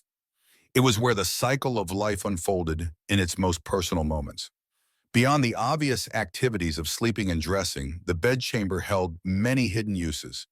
It was the prime location for confidential conversations, discussing family matters, sensitive political alliances, or personal troubles required a degree of discretion not available in the more open areas of the castle. Whispers shared amongst trusted companions while preparing for bed carried more weight and secrecy than those spoken in the busy hall. It was also where personal finances were managed. While the steward might handle the estate's accounts, you, as the lady, would oversee your personal funds, dowry, and expenses related to your chamber and household. These could be kept in locked chests in the room, their contents counted and managed in relative privacy. So yes, noblewomen absolutely had their own money management rituals, albeit without spreadsheets and online banking. The bedchamber is also the most likely place for intimate relationships to occur, obviously between husband and wife. While medieval attitudes towards privacy around marital relations differed from modern ones, sometimes the bridal bed was even blessed publicly, the actual act of intimacy took place here and kept PG-13 as promised. If illicit relationships were to occur within the castle walls, the bedchamber, despite the presence of servants, offered the best opportunity for discretion compared to other, more public areas. It was the room most associated with romantic and sexual intimacy, even if that intimacy wasn't always entirely private by modern standards. A quirky tidbit about bedchamber security. Despite the presence of attendants in the general security of the castle, noble bedchambers weren't always proof against intrusion or theft. There are historical accounts of servants or even guests attempting to steal valuables kept in chests in the chamber, or of eavesdropping on private conversations. The layers of fabric and human presence offered some barrier, but perfect privacy and security were difficult to achieve. Locks on chests and doors existed, but they weren't foolproof. Historians still argue whether the lack of complete physical privacy in medieval bedchambers fostered a greater sense of community and interdependence among nobles and their trusted staff, or if it simply reflected technological limitations in building design and security, forcing people into closer quarters out of necessity rather than choice. Was it enforced bonding or just cramped living? It's a fascinating debate about the nature of privacy itself across different eras. As the night draws in further, the activities in the bedchamber wind down. The fire is banked, the lamps turned low. Your final prayers might be said here, perhaps alone or with your chaplain in attendance. The room settles into a state of readiness for sleep. The sounds are hushed, the crackling fire, the breathing of those present, the distant sounds of the castle at night. This space, your bedchamber, is more than just a room with a bed. It's a complex microcosm of noble life, a blend of public expectation and private reality, of communal living and personal sanctuary. It's where the mask comes off, partially, and where the most personal aspects of your existence as a noblewoman unfold.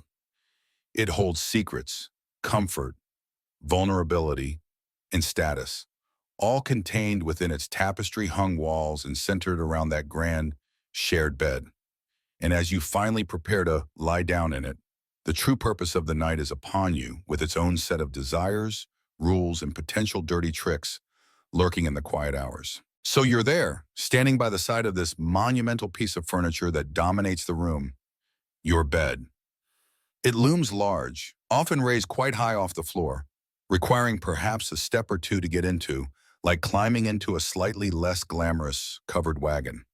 Your ladies-in-waiting might offer a hand, steadying you as you navigate the steps and the layers of fabric that form the hangings. These hangings, remember, are not just for show. They are crucial for warmth and a very rudimentary form of privacy, creating a microclimate within the larger, often drafty chamber. Slipping past the heavy drapes feels like entering a tent of luxury, if that tent was stuffed with straw or feathers and might have uninvited insect guests. Getting into the bed itself is a process. You might settle onto the mattress, sinking slightly into the feather-filled luxury if you're fortunate, or perhaps feeling the rustle of straw beneath the linens. The sheets are likely linen, cool and crisp, a welcome contrast to the layers of clothing you've just shed. Blankets are piled on top, possibly furs or heavy wool, ensuring warmth against the chill that permeates even the most well-appointed stone castle. The air within the bed hangings is closer, warmer, perhaps carrying the faint scent of linen, straw, and the people already or soon to be sharing the space. Yes, sharing. As we touched on, this isn't your private haven for solo snoring. The person most expected to share this bed with you is, of course, your husband. Marriage for a noblewoman wasn't primarily about romantic love in the modern sense. It was a contract, an alliance between families, and its most critical function was dynastic, the production of legitimate heirs, specifically male heirs. Your value, your security, and the future of your family line rested heavily on your ability to conceive and give birth to a son who would inherit titles and lands. This brings us directly to the desire and rules part of the bedchamber equation. The rules dictate that a noblewoman must be available to her husband for the purpose of procreation. This wasn't seen as a romantic notion, necessarily, but a fundamental duty, a requirement of the marriage contract. Refusal could be grounds for severe marital discord, accusations, or even legal repercussions. It was a non-negotiable part of your role. Think of it as the ultimate key for a medieval noble wife. Produce heirs. Everything else, managing the household, entertaining guests, being pious, was important, but secondary to ensuring the continuation of the family line. It's like your entire career hinged on one very specific, biologically dependent task. No pressure. Intimacy, therefore, was often framed within the context of this duty. It wasn't necessarily about mutual pleasure or affection, although that wasn't entirely impossible. just not the primary driver or expectation. For many noble couples, the act of coming together in bed was tied directly to the hope of conception. There were even prescribed times when it was deemed more appropriate or likely to result in pregnancy, often linked to fertility cycles observed or misobserved through various means, and certainly avoiding religious feast days or periods of fasting when earthly pleasures were frowned upon. Can you imagine scheduling that around the liturgical calendar? Sorry, darling, it's Wednesday, Penance Day, maybe Friday after Vespers. The pressure to conceive was immense. Every month that passed without signs of pregnancy increased the anxiety. Miscarriages were tragically common. Infant mortality rates were horrifyingly high. Each failed pregnancy, each child lost in infancy, was a blow not just emotionally, but to your standing in the security of your family's future.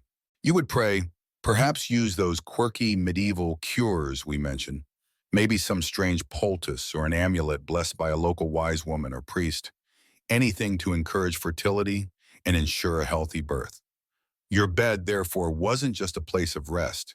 It was often a place weighted with expectation, hope, disappointment, and duty. Lying there beside your husband, you might feel a complex mix of emotions. Perhaps affection, if you were lucky and the marriage was a good match. Perhaps resignation, if it was purely a political arrangement with someone you barely knew or actively disliked. Perhaps anxiety about the required duty and the ever-present pressure to produce that longed-for heir. It was a bed of consequence, far more than just a place to crash after a long day of wearing multiple layers and managing unruly servants. The dynamics within the marital bed could range from genuinely loving relationships, where affection tempered duty, to cold contractual obligations. There are historical examples of noble couples who clearly cared deeply for each other, writing affectionate letters when apart and seemingly enjoying each other's company.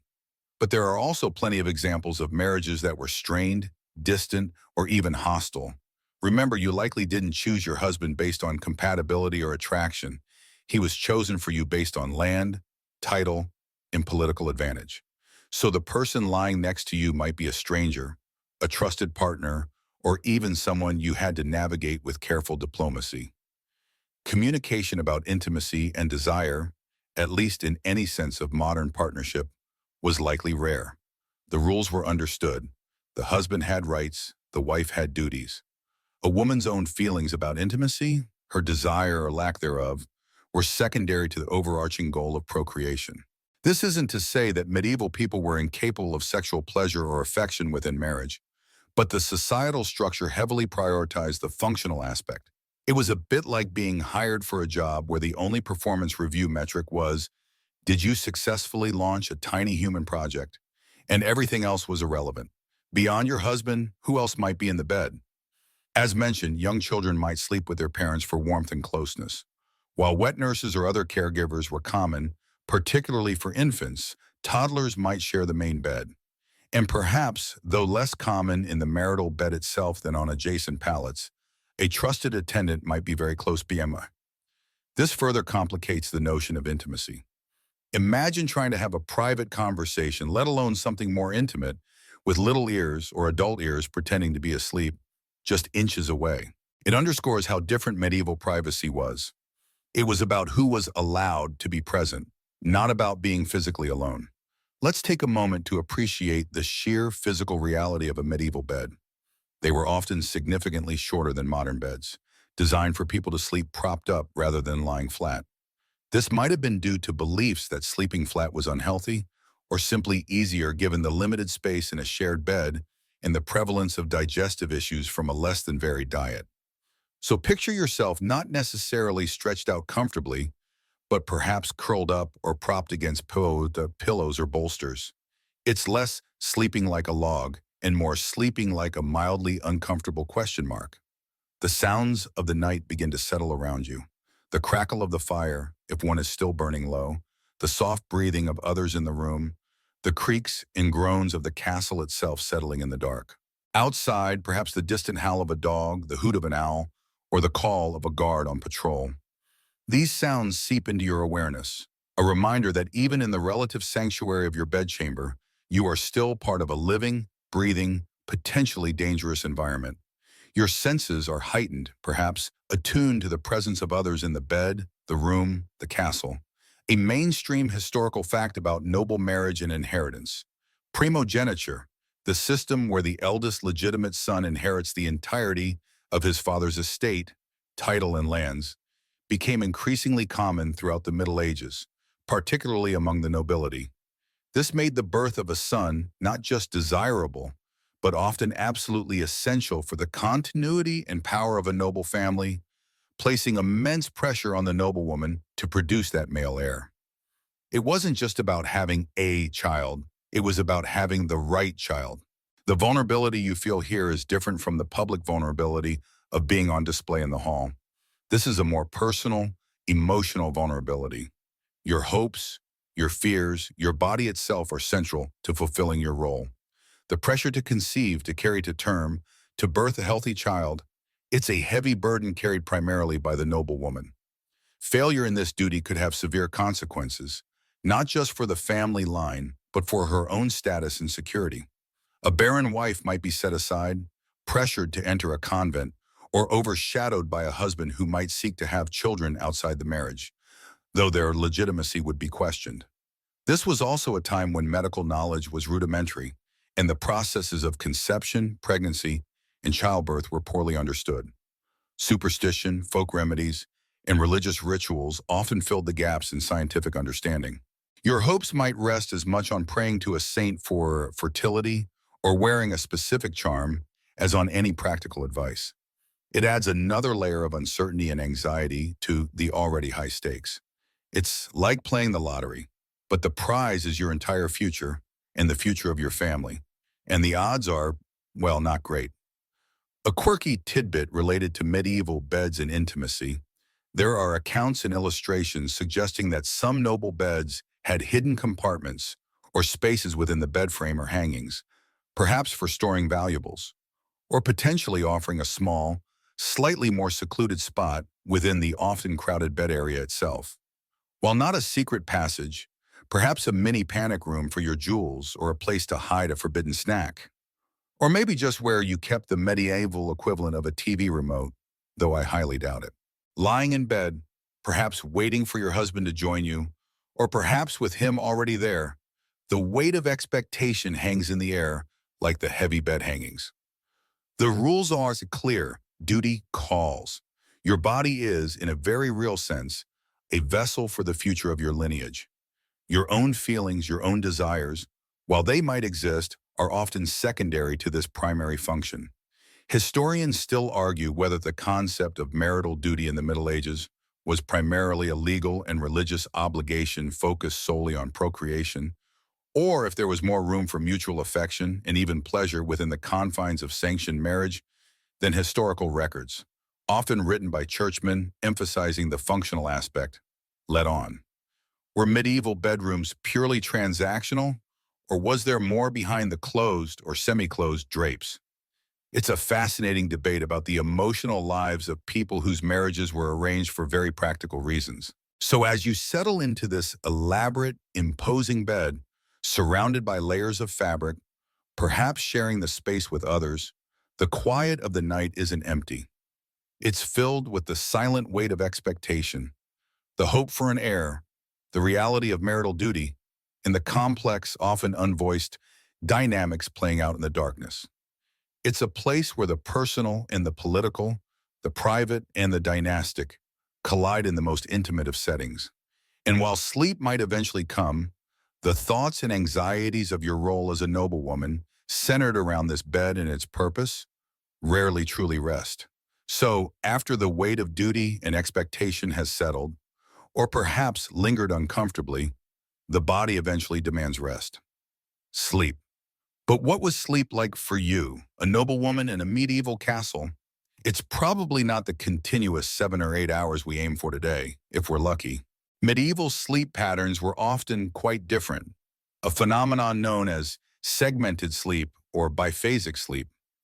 You might settle into your propped-up position, maybe curled a bit, trying to find comfort amidst the rustling straw or feathers, the heavy blankets, and the presence of others sharing the space. Perhaps your head is resting on a bolster or a firm pillow stuffed with down or wool. The sounds of the night fade slightly as tiredness takes over. The distant calls, the creaks of the old structure, the breathing of your husband or children beside you. Sleep wouldn't necessarily come in one long stretch. You might drift off for a few hours, entering what was called the first sleep. This might last from dusk until sometime around midnight or the early hours of the morning. This isn't deep, uninterrupted slumber. It's a lighter sleep, easily broken. And then you wake up. Perhaps naturally, perhaps disturbed by a sound or a shift in the bed. But it was common to wake after the first sleep and enter a period of wakefulness. This wasn't seen as insomnia, it was just part of the night. This middling watch or waking time could last for an hour or more. What would you do during this time? Well, the chamber is dark, save perhaps for the faint glow from a dying fire or a strategically placed rushlight, carefully shielded. You wouldn't necessarily get up and roam around. This was a quiet time. It was often used for prayer, meditation, or quiet contemplation. You might say your rosary, thinking about the day past or the day to come. Perhaps you'd mentally run through your household duties, remembering tasks for your ladies-in-waiting or instructions for the cook. If your husband was awake too, you might have quiet conversations. This middle sleep wakefulness was sometimes considered a good time for intimate discussion, away from the busyness of the day and the ears of attendants, who might be asleep nearby, but presumably less alert than during the day. It was a potential window for connection, for sharing thoughts or worries in the stillness of the night. Or, depending on the dynamics we discussed in the last section, it might be a time of awkward silence lying side by side in the dark. Some people might read, if they were literate and had access to manuscripts or prayer books, using that faint light. But mostly it was a time for quiet reflection in the darkness. It was a natural pause in the cycle of rest, a period of low activity before the body settled down for the second sleep. The second sleep would then last until dawn. This period might be deeper, a more restful state before the demands of the morning began. This pattern of sleeping, waking, and sleeping again was simply how many people structured their night. It's fascinating to think about. A whole hour or two in the middle of the night dedicated not to restless tossing and turning, but to quiet, purposeful wakefulness. Can you imagine telling your boss today, "Sorry, I can't make that early meeting. I was up for my middling watch." Dreams would certainly punctuate these sleep periods. In the Middle Ages, dreams weren't just random firings of the brain. They were often seen as significant. They could be interpreted as messages from God, warnings from the devil, or insights into your future. Dream interpretation was a common practice. You might discuss your dreams with a confessor, a wise woman, or even your husband, seeking meaning in the often strange and symbolic imagery that your sleeping mind conjured. Perhaps you dreamt of fertility, of holding a healthy baby boy, a hopeful reflection of the pressures you faced.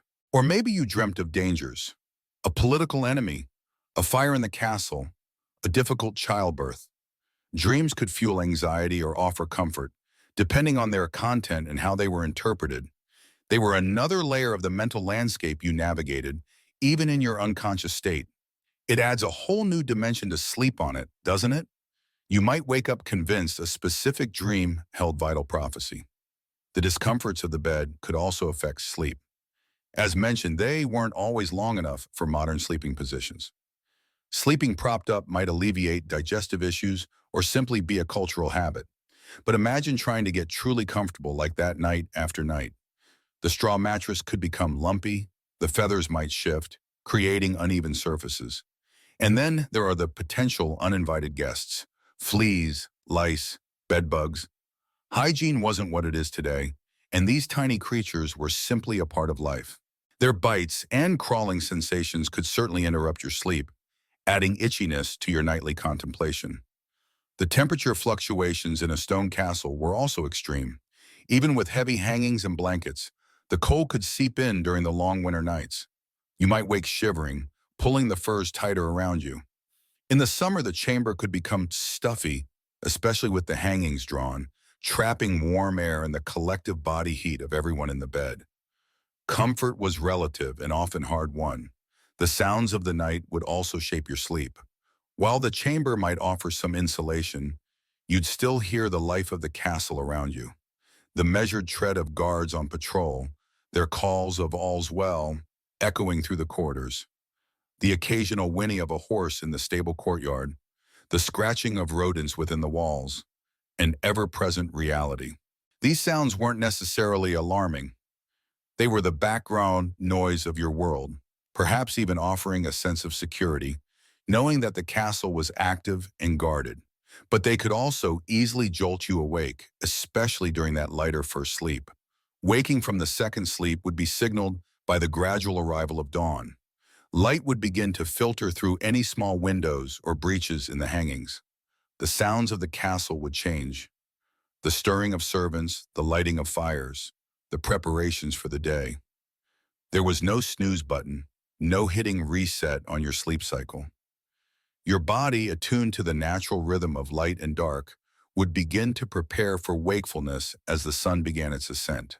A mainstream historical fact about medieval sleep: the concept of biphasic or segmented sleep, involving a period of wakefulness in the middle of the night, is well documented in historical sources, from diaries and medical texts to literature, suggesting it was a widespread and accepted pattern of sleep before the advent of artificial lighting significantly altered human activity patterns. It wasn't a sign of poor sleep, it was just how it was. The feeling of sleep itself, that descent into unconsciousness, would likely be accompanied by the sensory details of your immediate surroundings. The smell of the bed materials, straw, linen, possibly faintly perfumed but also potentially harboring less pleasant odors.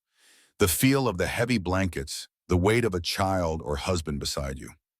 The varying temperature, your body adjusting to the hard reality of a medieval mattress. It wasn't the luxurious, perfectly still surface of a modern bed. It was a dynamic, shifting environment.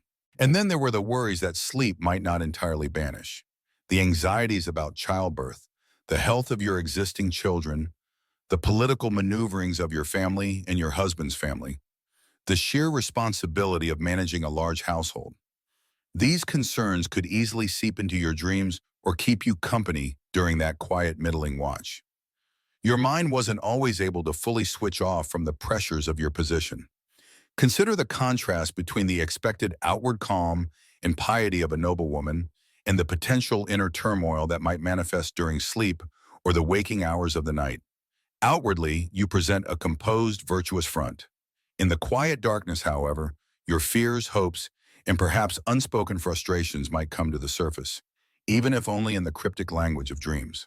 A quirky tidbit about medieval sleep aids, or lack thereof: while some herbal remedies were used for sleep, like chamomile, valerian, or opium poppies in some cases, though the latter was risky, there wasn't a vast industry of sleep supplements or prescribed medications as there is today. People primarily relied on natural tiredness, prayer, and perhaps a warm drink before bed. The lack of widespread artificial light meant that activity levels naturally wound down with the sun, making sleep a more inherent part of the daily rhythm, even with the segmented pattern. Historians still argue whether segmented sleep was the universal human sleep pattern before industrialization and widespread artificial light, or if it was merely a common practice influenced by factors like indoor lighting, limitations, and social/religious habits.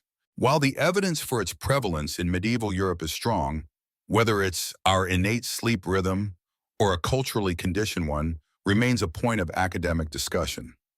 Was our natural state biphasic, or did medieval life just lend itself to it? As the night wears on, perhaps you experience the second sleep, a deeper rest that prepares you for the day. The sounds outside might quieten further in the deepest part of the night, only to begin again as dawn approaches. The temperature might drop to its lowest point just before sunrise, making you pull the covers even tighter. Your body aches slightly from the unfamiliar sleeping position, or perhaps from the day's activities. Managing a castle is hard work. But for those few hours, whether in the first or second sleep, you find some respite from the constant demands. Even with shared beds and uncomfortable mattresses, sleep offered an escape, a temporary release from the pressures and performance required during your waking hours. It was a vulnerability, surrendering control to the unconscious, but also a necessity, allowing your body and mind to recover for the relentless cycle of noble life. And as the first gray light begins to paint the edges of the bed hangings, signaling the imminent end of the night, your brief period of rest draws to a close, preparing you for the complex rituals and expectations of the coming day. The transition from the quiet, introspective world of sleep and the middling watch back into the bustling, demanding reality of being a noblewoman is about to begin. As the first light truly begins to strengthen, pushing back the deep shadows of the night, the quiet peace of the middling watch and the subsequent second sleep dissolves. The castle stirs, and your chamber, which might have felt like a private haven in the dark, despite shared occupancy, quickly becomes a bustling hub of activity. There's no lingering in bed, scrolling through updates on your Chateau book feed, wishing you had 5 more minutes.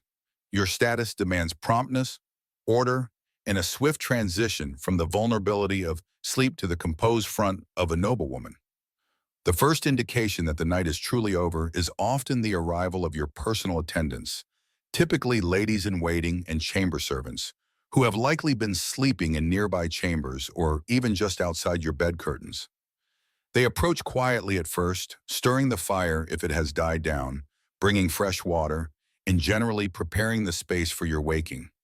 The air in the chamber, which might have been cool and stagnant during the night, begins to shift as warmth is introduced and preparations for the day commence. Waking is less a gradual unfolding and more of an assisted emergence. You might be gently called, perhaps by your head lady in waiting, or the simple increase in activity in the chamber will rouse you. There's a certain performance to waking, even in these relatively private moments. You must gather your composure, setting aside the anxieties or dreams that might have occupied your mind during the night. The expectation is for grace and readiness, not grumpy fumbling for spectacles or a coffee. Stepping out of bed is the first physical act of the day. Remember those potentially uncomfortable mattresses and sleeping positions? Your body probably feels it. But there's no time for stretching or a quick yoga routine. Your attendants are there, ready to assist. Modesty is paramount, even with people you know well. A simple linen chemise worn overnight is your first layer, providing a basic covering. Before the elaborate process of dressing begins, there is often a period for morning devotionals. A noblewoman's piety was not just a personal matter, but a public statement of virtue and adherence to Christian doctrine. You might kneel by your bed or in a designated corner of the chamber, perhaps before a small altar or a religious image. Attendants might join you or discreetly continue their tasks. This was a time for prayer, giving thanks for the night, and asking for guidance and strength for the day ahead. It reinforces your identity as a devout woman, a cornerstone of medieval noble womanhood. It's your spiritual warm-up before the physical and social demands kick in. Next comes the morning wash, and this is where things differ significantly from modern habits.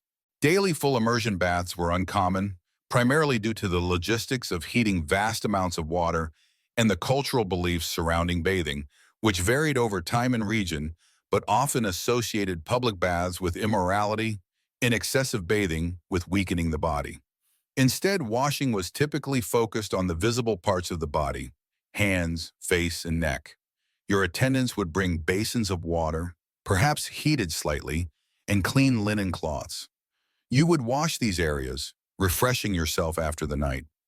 Perfumed waters or herbal rinses might be used to add a pleasant scent and perhaps counteract less desirable odors, like the lingering smell of sleep, straw, or body odor, yours or others. It's about presenting a clean appearance and a fresh scent rather than deep, thorough cleansing. Think of it as a high-status bird bath. You're getting the essential bits done. After the washing, the complex ritual of dressing begins. This is not a quick throw-on, some jeans and a t-shirt affair. Medieval clothing, especially for the nobility, was layered, structured, and highly symbolic. Your ladies-in-waiting were skilled dressers, experts in navigating the many layers, fastenings, and potential complexities. The basic layer, worn next to the skin, is the chemise or smock. made of fine linen or sometimes silk for the very wealthy. This serves as a barrier between the body and the outer garments, protecting the expensive fabrics from sweat and oils, and also acting as a washable underlayer. You'd likely put on a fresh one each morning. Over the chemise came stockings or hosiery, pulled up the legs, and perhaps tied or gartered. Then came the main garment, often called a kirtle or a gown, depending on the era and style. These were tailored, often laced or buttoned, and shaped the body. They could be relatively fitted, especially in later medieval periods, sometimes requiring help to fasten all the tiny buttons or laces down the back or sides. The cut, color, and fabric of this garment were significant indicators of your status and wealth.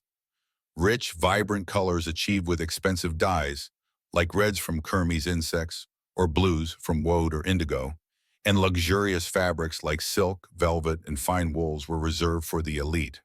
Over the kirtle, depending on the temperature and the occasion, you might wear another layer, an overgown, a hupalanda, a loose flowing outer garment with wide sleeves, or a mantle, a cloak or cape.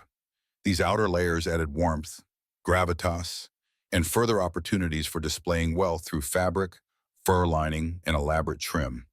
Your attendants would help position these heavy garments, ensuring they hung correctly and weren't wrinkled. Belts and girdles were essential accessories worn around the waist or hips. These could be simple cords or elaborate chains of precious metal adorned with jewels or decorative pendants. They served to cinch the gown, emphasize the waist, and could also be used to hang useful items like a purse, a set of keys, signifying your authority in the household, or a prayer book. Imagine trying to find your phone if it was attached to a 10-pound gold chain.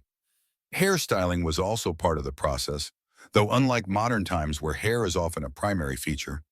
For married noblewomen in the medieval period, hair was typically covered in public. This was a sign of modesty, piety, and marital status. Your hair would be brushed and perhaps braided or styled in simple buns or coils against your head to fit neatly under the required headwear. This headwear was another complex layer, perhaps a close-fitting cap, covered by a linen veil or wimple, a fabric draped around the neck and chin, topped off with a more elaborate headdress like a coif, a padded roll, or even a wired structure, depending on the fashion of the time. Only unmarried women or young girls might wear their hair unbound or partially covered with a simple veil. The final touches involve shoes, simple leather slippers or boots indoors, more robust footwear for outdoors, and possibly jewelry. Rings, necklaces, brooches, and earrings, though less common than today, were worn to display status and wealth, and sometimes held religious significance, like a pendant with a relic. The entire dressing process required the skilled hands and coordination of multiple attendants.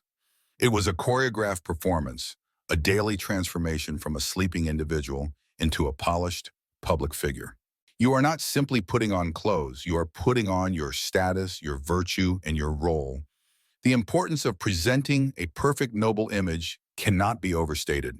Your appearance was a visual representation of your family's status, wealth, and reputation, as well as your personal piety and virtue. A neatly dressed, modestly covered woman in rich fabrics signaled order, prosperity, and adherence to social and religious norms. Conversely, dishevelment, inappropriate uncovered hair, or plain clothing could be interpreted negatively, reflecting poorly on you and your husband's household. It's like your outfit was a walking press release every single day. Modesty was key. While styles changed, the general expectation for married women was covered hair and clothing that concealed the body rather than revealed it. This was deeply ingrained in Christian morality of the time. Your clothing essentially created a portable, socially acceptable boundary around you. The cost of clothing also made appearance a primary status marker. Sumptuary laws sometimes attempted to regulate who could wear what based on their social rank, precisely because clothing was such a powerful way to display wealth. Owning garments made of silk or velvet, dyed with expensive pigments, and trimmed with furs like ermine or sable, instantly marked you as belonging to the highest echelons of society. Your morning dressing was, in part, a performance of economic power. A mainstream historical fact. Sumptuary laws, which dictated what materials, colors, and styles of clothing were permitted for different social classes, were common throughout the medieval period in various European regions. These laws weren't always strictly enforced, but their existence highlights how clothing was viewed as a critical indicator and reinforcer of social hierarchy. The process of dressing also served a practical purpose, preparing you for the activities of the day, which could range from managing servants and overseeing household production to attending religious services, receiving guests, or engaging in political discussions. Your attire had to be appropriate for these varied roles, allowing movement while maintaining dignity and presence. This daily routine, guided by your attendants, reinforced the structure of your life. You were waited upon, a clear sign of your noble rank. But you were also dependent on this retinue to literally construct your public persona each morning. It was a symbiotic relationship. They served you, and in doing so, they enabled you to fulfill your role and maintain your position, which in turn provided them with employment and status within the household. There's also a subtle social dance occurring. The ladies in waiting were not just servants. They were often from lesser noble families themselves, undergoing training or seeking advantageous marriages within your household network. The interactions during dressing could be a mix of formality and familiarity, opportunities for quiet gossip, sharing news, or perhaps subtle power dynamics. You might receive information about goings-on in the castle while your gown is being laced, making the dressing chamber a kind of informal intelligence hub. A quirky tidbit about medieval cosmetics. While makeup, as we know it, wasn't universally used or accepted, some considered it deceitful or vain, noblewomen did employ various substances to enhance their appearance. This could include whitening the skin using lead-based powders, risky, reddening cheeks and lips with plant dyes, plucking eyebrows to create a high forehead, considered fashionable, or using egg whites to create a smooth, tight skin texture. So yes, even with covered hair and high necklines, there was still pressure to enhance your natural features, sometimes using surprisingly hazardous methods. Just another way they were ahead of their time, pioneering the toxic beauty trend. Historians still argue whether the strict covering of hair for married women was primarily driven by religious doctrine, social custom, or a combination of factors, including public health considerations, less hair to manage in an age of limited hygiene. While religious texts certainly promoted modesty, the specific styles and degrees of covering varied regionally and temporally, suggesting cultural norms played a significant role alongside faith. Was it piety or practicality, or a bit of both? The debate continues. Once dressed, veiled, and adorned, you are no longer the sleeping, vulnerable woman of the night. You are the lady of the castle, arrayed in the symbols of your power and position. You stand ready to face the day, perfectly composed, your outer appearance a carefully constructed facade that dictates how you are perceived and interacted with. The transformation is complete. You have successfully navigated the complex steps from private slumber to public presentation, prepared to step out of your chamber and into the waiting life of the castle. Your morning ritual isn't just about getting dressed. It's about putting on your armor for the day ahead. Fully arrayed, your veil properly pinned, your girdle cinched, and the weight of rich fabric settling around you, you step out of the private space of your chamber. The transition feels like crossing a threshold, moving from the quiet, assisted preparation into the active public life of the castle. The corridor beyond might be narrow and stone-walled, perhaps lit by flickering rushlights if it's still quite early, or dappled with weak morning light slanting through high, narrow windows. The air is cooler than your heated chamber, carrying the faint smells of wood smoke, perhaps stale rushes, and the distant scent of cooking fires being stoked. Your ladies in waiting and some other attendants fall into place behind or beside you, forming a small, moving retinue. This isn't just about convenience, it's about status and security. You don't wander the castle corridors alone. Your presence is announced, not perhaps with trumpets every time you leave a room, though that would be quite something, wouldn't it? Imagine it trying to sneak to the kitchen for a midnight snack, but certainly by the sight of you and your accompanying staff. The first order of the day for most noble households is religious observance. Piety is not just a personal virtue, it's a fundamental pillar of the social and political order. Your path likely leads you towards the castle chapel. Depending on the size and grandeur of the castle, This could be a magnificent structure rivaling a small church, or a more modest but still consecrated space within the residential block. Entering the chapel, the atmosphere shifts again. The air is cooler, perhaps damp, carrying the scent of old stone and wax from burnt candles. The light is often dim, focusing on the altar or filtering through stained glass windows depicting saints and biblical scenes, visual aids for a largely illiterate populace. The sounds of the castle, the distant clamor of servants, the braying of animals in the courtyard fade slightly, replaced by a hushed reverence. You would attend Mass, perhaps daily, or at least on important feast days and Sundays. Mass is conducted in Latin by a chaplain, a priest retained by your household or the Lord. While you might not understand every single word of the sermon or the liturgical prayers, the ritual itself is deeply familiar and meaningful. You would kneel on cushions, perhaps in a designated, privileged pew or area reserved for the noble family. Your attendants might kneel behind you or in a separate section.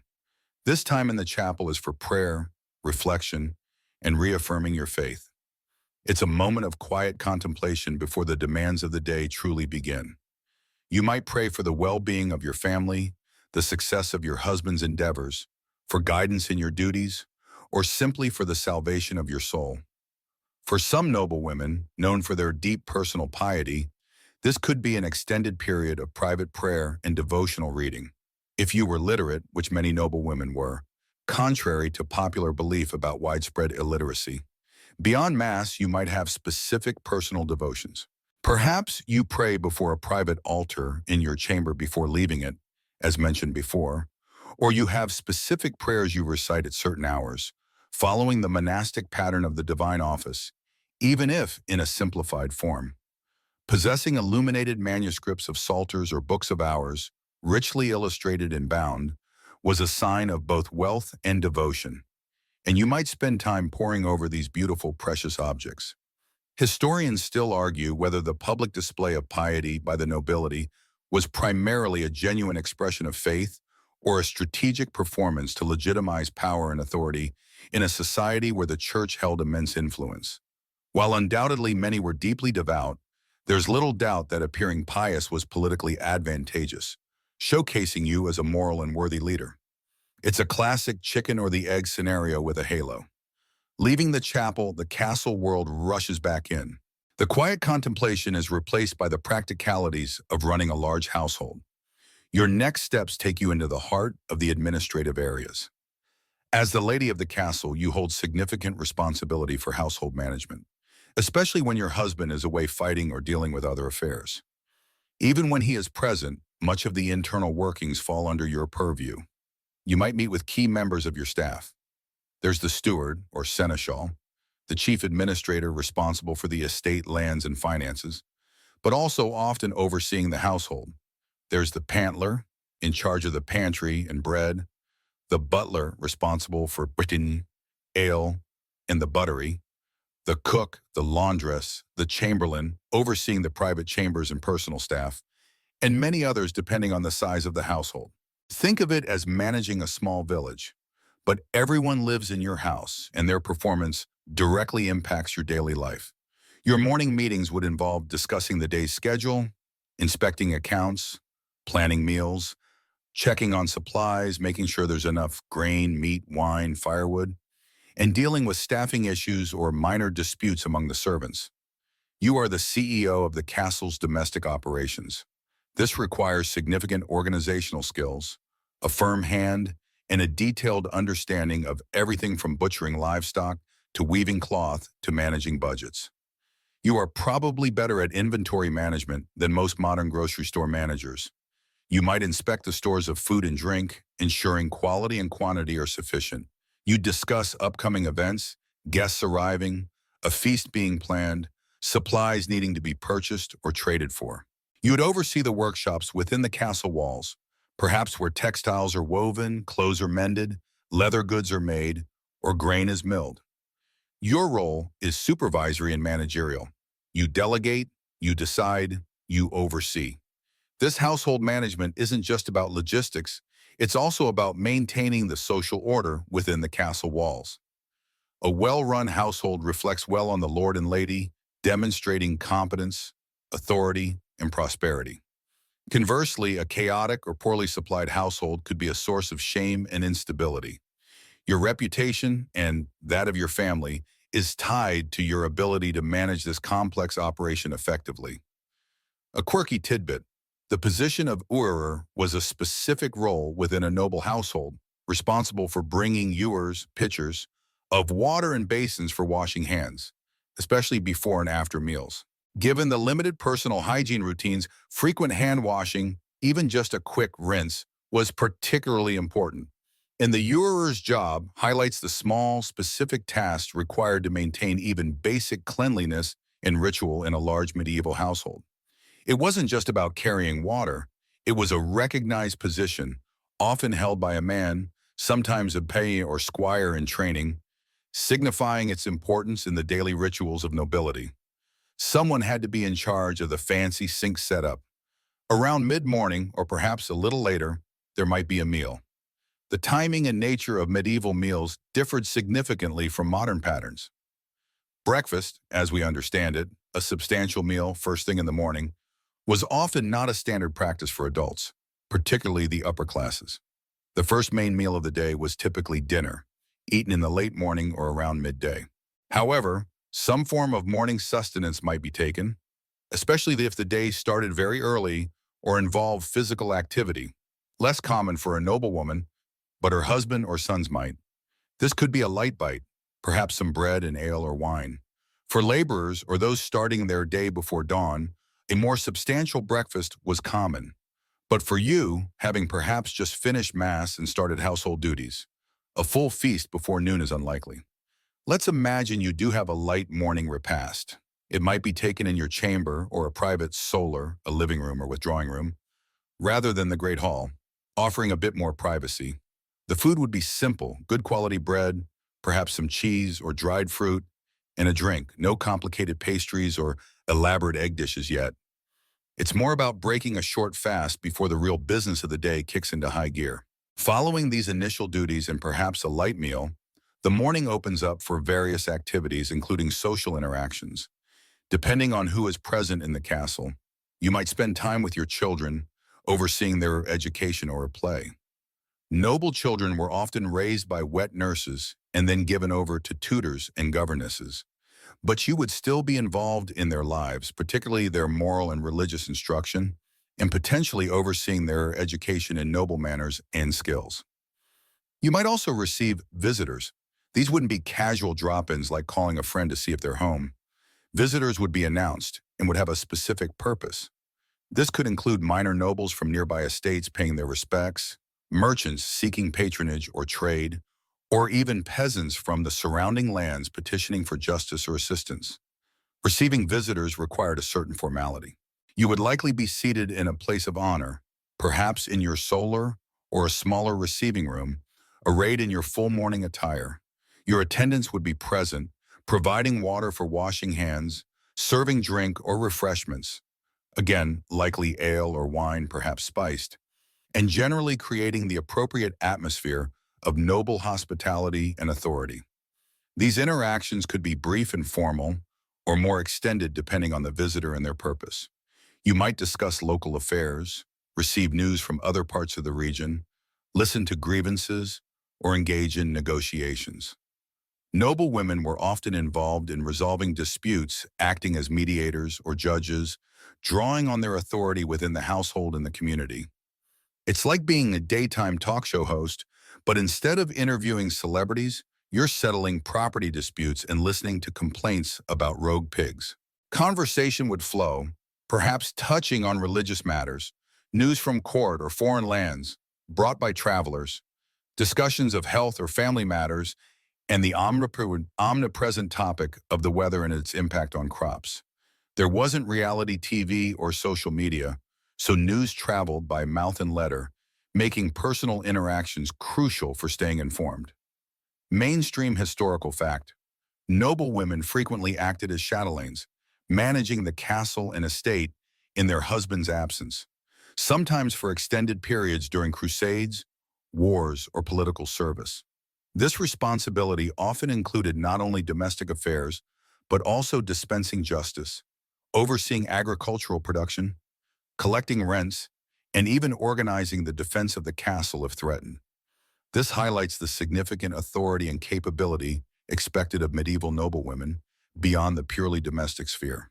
The skills required for managing a medieval household and engaging in these social interactions were substantial. You needed literacy to read accounts and letters, numeracy for finances, knowledge of estate management, diplomacy for handling visitors and disputes, medical knowledge, basic health care for the household, and strong leadership skills. You were a multitasking manager par excellence, all while maintaining an outward appearance of grace and composure. Sometimes these morning hours could involve personal pursuits that weren't strictly managerial or social.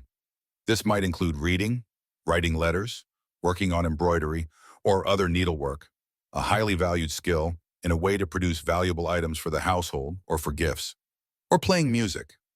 These activities, often done in the relative privacy of the solar with attendants present, offered moments of quiet creativity or intellectual engagement amidst the bustling demands of the household. There might also be training or instruction happening. Younger members of the household, both noble children and children of retainers being trained for service, would be engaged in lessons.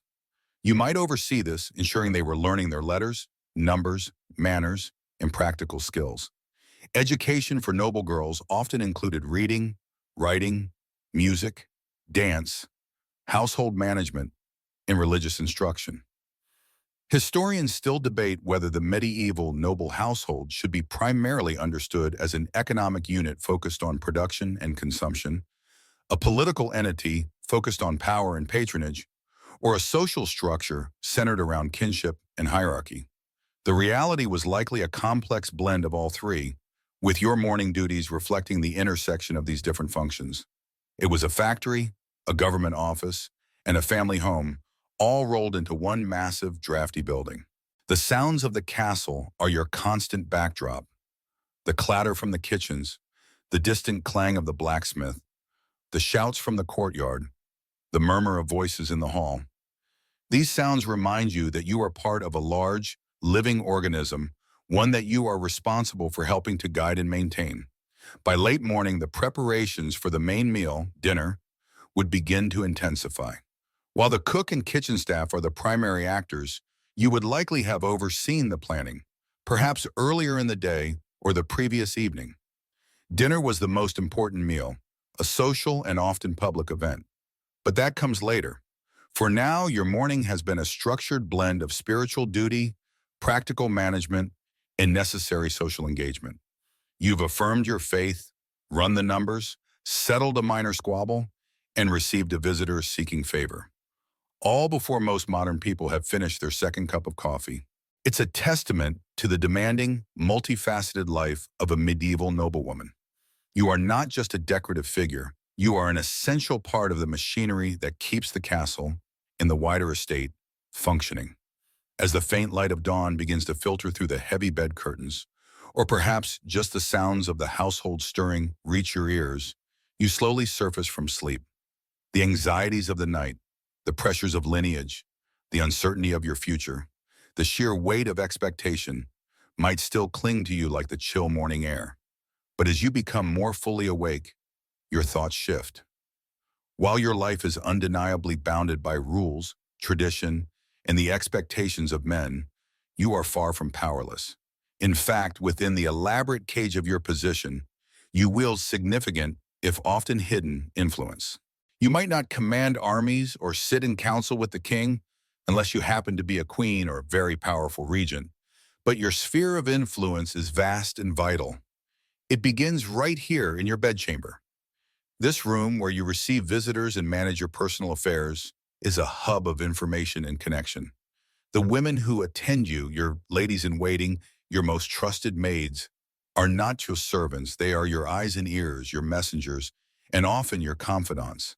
They hear the gossip of the household, the whispers from other noble families, the news carried by travelers.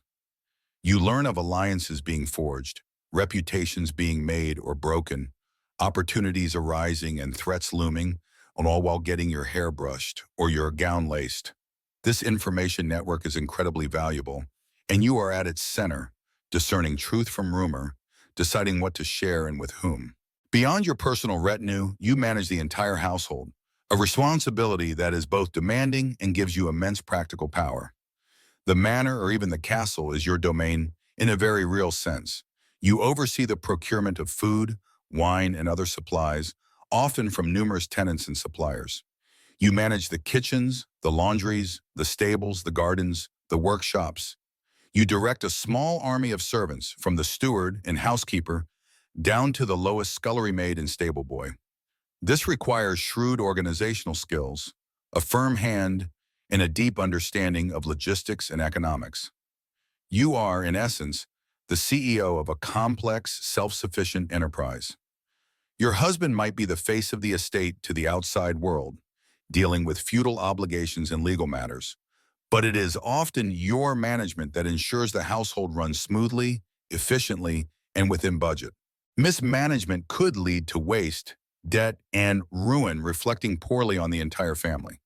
Your competence in this area is not merely a domestic duty, it's an economic necessity and a source of undeniable authority within the estate's walls. It's a bit like running a small country, but instead of negotiating treaties, you're negotiating the price of wool or figuring out why the larder is perpetually empty. Your influence extends to the finances. While your husband controls the major land holdings and income streams, you often have control over significant sums of money derived from your dowry, your dower lands, estates set aside for your support if widowed, or income specifically allocated for household expenses, charity, or personal spending. You make decisions about purchases, investments, perhaps in livestock or textiles, and charitable donations. You might even lend money to tenants or less wealthy relatives. This financial autonomy, though limited compared to a man's, gives you leverage and the ability to support causes or individuals you favor. It's probably a good thing spreadsheets haven't been invented yet. Imagine trying to track all that on parchment. Your role in forming and maintaining social connections is another crucial aspect of your power. Marriages, particularly among the nobility, were political and economic alliances. While your own marriage was likely arranged, you are now actively involved in negotiating the marriages of your children, siblings, or other relatives. This involves corresponding with other families, entertaining potential suitors or their representatives, and assessing the suitability of alliances. Your judgment and reputation play a significant role in securing advantageous matches. You are a key player in the complex game of dynastic politics, a skilled diplomat navigating the treacherous waters of noble society. Think of yourself as a master negotiator, but instead of multi-million-dollar deals, you're brokering lifelong unions that affect generations, and the stakes are arguably higher. Furthermore, you act as a conduit for information and influence between your family and other powerful households.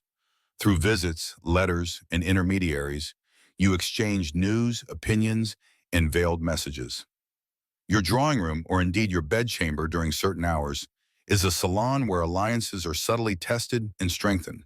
You can advocate for your family's interests, smooth over disputes, or subtly undermine rivals through carefully worded conversations or letters. Your social intelligence and ability to read people and situations are powerful tools in this world where reputation and connection mean everything. It's less about direct confrontation and more about playing a very long, strategic game of social chess. Your relationship with your husband, while framed within a patriarchal structure, also offers avenues for influence. While he holds the legal and public authority, you spend far more time with him in informal settings, during meals, evenings by the fire, and certainly in the intimacy of the bedchamber. These private moments provide opportunities to offer advice, express concerns, and persuade him on various matters, from managing the estate to political allegiances. This pillow talk influence is difficult for historians to document, but it was undoubtedly a significant factor in many decisions made by noblemen.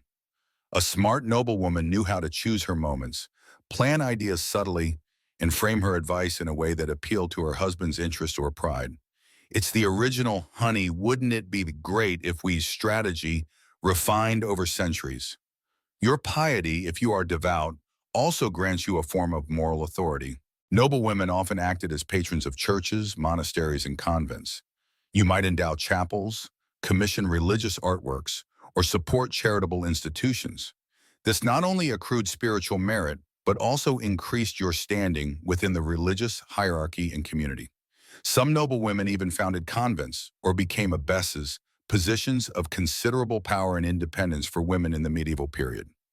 You might be consulted by local clergy or act as an arbitrator in local disputes, leveraging your moral reputation.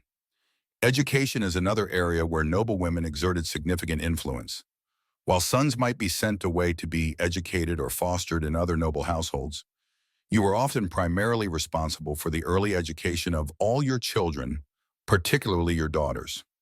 You instilled in them the values, skills like reading, writing, accounting, managing a household, and social graces necessary for their future roles. For sons, you might oversee their tutors or influence the choice of household where they would be fostered, thus shaping their connections and upbringing. You pass down not just knowledge, but the unspoken rules and strategies for navigating noble society, essentially the family's operational manual for success. Mainstream historical fact alert. Noble women frequently managed estates, advised their husbands on political matters, and negotiated crucial dynastic marriages, demonstrating considerable agency despite legal limitations. They were far from passive figures confined to the domestic sphere. A quirky tidbit: some noble women were known to use specific, elaborate codes in their correspondence to discuss sensitive political matters or personal opinions without fear of prying eyes, treating their letters like encrypted messages in a world without digital security. They might refer to people by nicknames based on their appearance or habits, or use seemingly innocuous phrases as triggers for specific information. Historians still argue whether the power wielded by noble women was primarily a consequence of necessity. Someone had to run the household and manage affairs when the men were away fighting or politicking, or if it represents a genuine, recognized sphere of female authority that existed alongside, rather than beneath, male power. You yourself might feel it's a bit of both. You have to manage the estate, but you use that necessity to build influence and secure your position. The constraints are real, of course. You cannot inherit major land holdings in your own right if you have brothers. Your legal identity is often subsumed by your husband's. You are expected to produce heirs. Yet within these boundaries, you find space to act, to influence, to protect your interests and those of your family. It requires intelligence, resilience, and a deep understanding of the social landscape. You learn to observe, to listen, to speak carefully, and to act indirectly when necessary. Your power isn't always loud or visible. It's often subtle, persistent, and woven into the fabric of daily life and relationships. It's the power of the network, the power of information, the power of essential competence, and the quiet power of persuasion wielded in the relative privacy of spaces like this one. Even here, preparing for or recovering from sleep, you are never truly off duty from the intricate work of maintaining your position and influence. As the household fully wakes and begins its daily bustle, filling the air outside your chamber with the sounds of movement, distant calls, and the clatter of activity, the reality of your position settles upon you once more. Yes, as you reflected upon while the dawn was still faint, you possess influence. You manage a complex entity. You are a node in a crucial social network. But this power, exists within very strict, often unforgiving boundaries. It's like having a really nice corner office, but the entire building is a maximum security prison, and your office door is unlocked only at the warden's discretion. You are, first and foremost, defined by your relationships with men, your father, your husband, your sons. Legally, you have limited independent standing. When you married, your legal identity was largely subsumed by your husband's. He controls the major family wealth and titles. While you brought a dowry and may have rights to dower lands, the ultimate control of the estate rests with him. You cannot sell land he owns, make major legal contracts independently, or represent yourself in court in the same way he can. Any wealth you held before marriage, unless specifically protected by complex legal agreements, which were rare and often contested, becomes his property to manage. You are, in a very real sense, dependent on him, both legally and economically. Imagine having your entire financial portfolio tied to someone else's checking account. Anxiety-inducing, right? This dependency is not just legal, it's social and physical. Your reputation is inextricably linked to your husband's honor and the perceived purity of your lineage. Adultery is a far graver offense for you than for him, potentially bringing ruin upon your family and casting doubt on the legitimacy of your children, and thus, the inheritance. While he might face social disapproval or even violence for certain acts, you could face ostracization, imprisonment, or worse. The rules of sexual conduct are distinctly asymmetrical, a constant, unspoken pressure you live under. It's a bit like playing a game where the other players have unlimited moves, and you're only allowed to move one square at a time, and only if they permit it. And of course, there is the fundamental pressure to produce heirs. Your value, both to your family and your husband's, is significantly tied to your ability to bear children, specifically sons, who can carry on the family name and inherit the estate. Every pregnancy, every birth is a gamble, a chance to fulfill your primary duty, but also a terrifying risk to your own life. Childbirth is incredibly dangerous, one of the leading causes of death for women in your time. Remember that fear? The prayers you whispered, the charms you might have clutched? That is a constraint woven into the very fabric of your biology, weaponized by societal expectation. It's like having a job where your main KPI involves a potentially fatal task, repeated multiple times, with no guarantee of success. No wonder medieval stress levels were through the roof. Open defiance of these constraints is rarely an option. An unruly wife could face harsh consequences, ranging from public humiliation to physical punishment, forced seclusion, or even being sent to a convent against her will. The legal system, controlled by men, offered little recourse for a woman whose husband was cruel or unjust. Your ability to push boundaries depends heavily on your individual circumstances, your husband's nature, the support of your own family, and your own cunning and resilience. It's not a level playing field. It's a complex obstacle course with the landmines hidden everywhere.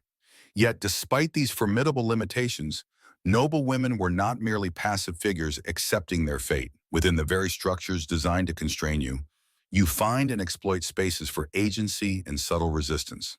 This isn't about leading a rebellion or demanding equal rights in a modern sense. It's about navigating the system, bending the rules where possible, and asserting control over the limited domains available to you. It's the art of the workaround, perfected over generations. One primary arena for this subtle resistance is the household itself. While your husband is the master, you are the mistress with practical control over the day-to-day running.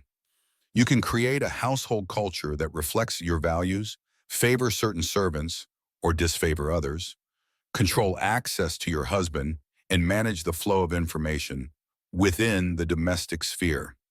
You can use your management of resources, allocating food, fuel, or clothing, as a form of reward or punishment, quietly asserting your authority over those beneath you who are often more directly answerable to you than to the Lord.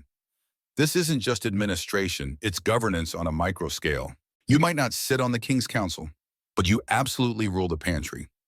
Your body, despite the intense pressures to conform to expectations of reproduction and purity, can also be a site of subtle resistance.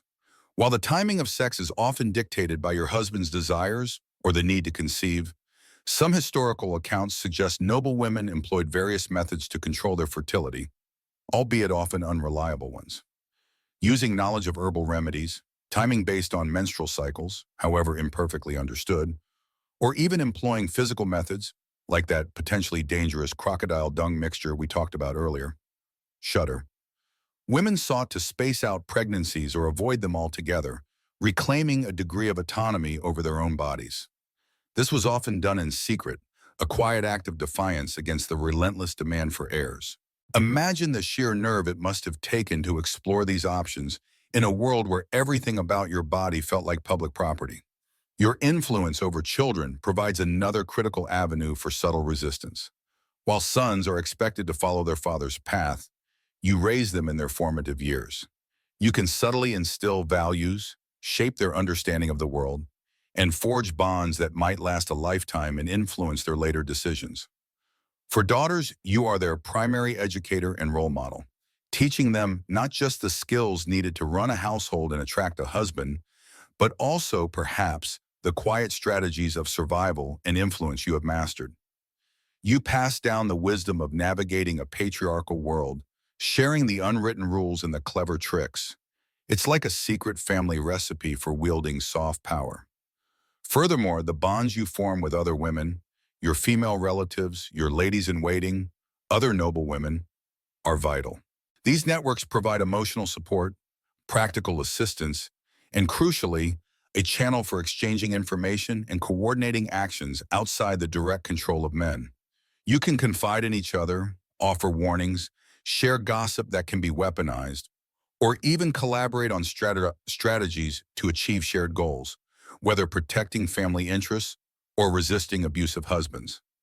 These female alliances, often invisible to historical records focused on male activities, were a significant source of strength and influence. It's the original offline version of a powerful women's networking group, only with more embroidery and less corporate jargon. Your engagement with religion also offers a degree of autonomy and influence. While encouraged for spiritual reasons, piety could also be a form of agency. Patronage of religious institutions gave noble women public visibility and a degree of moral authority.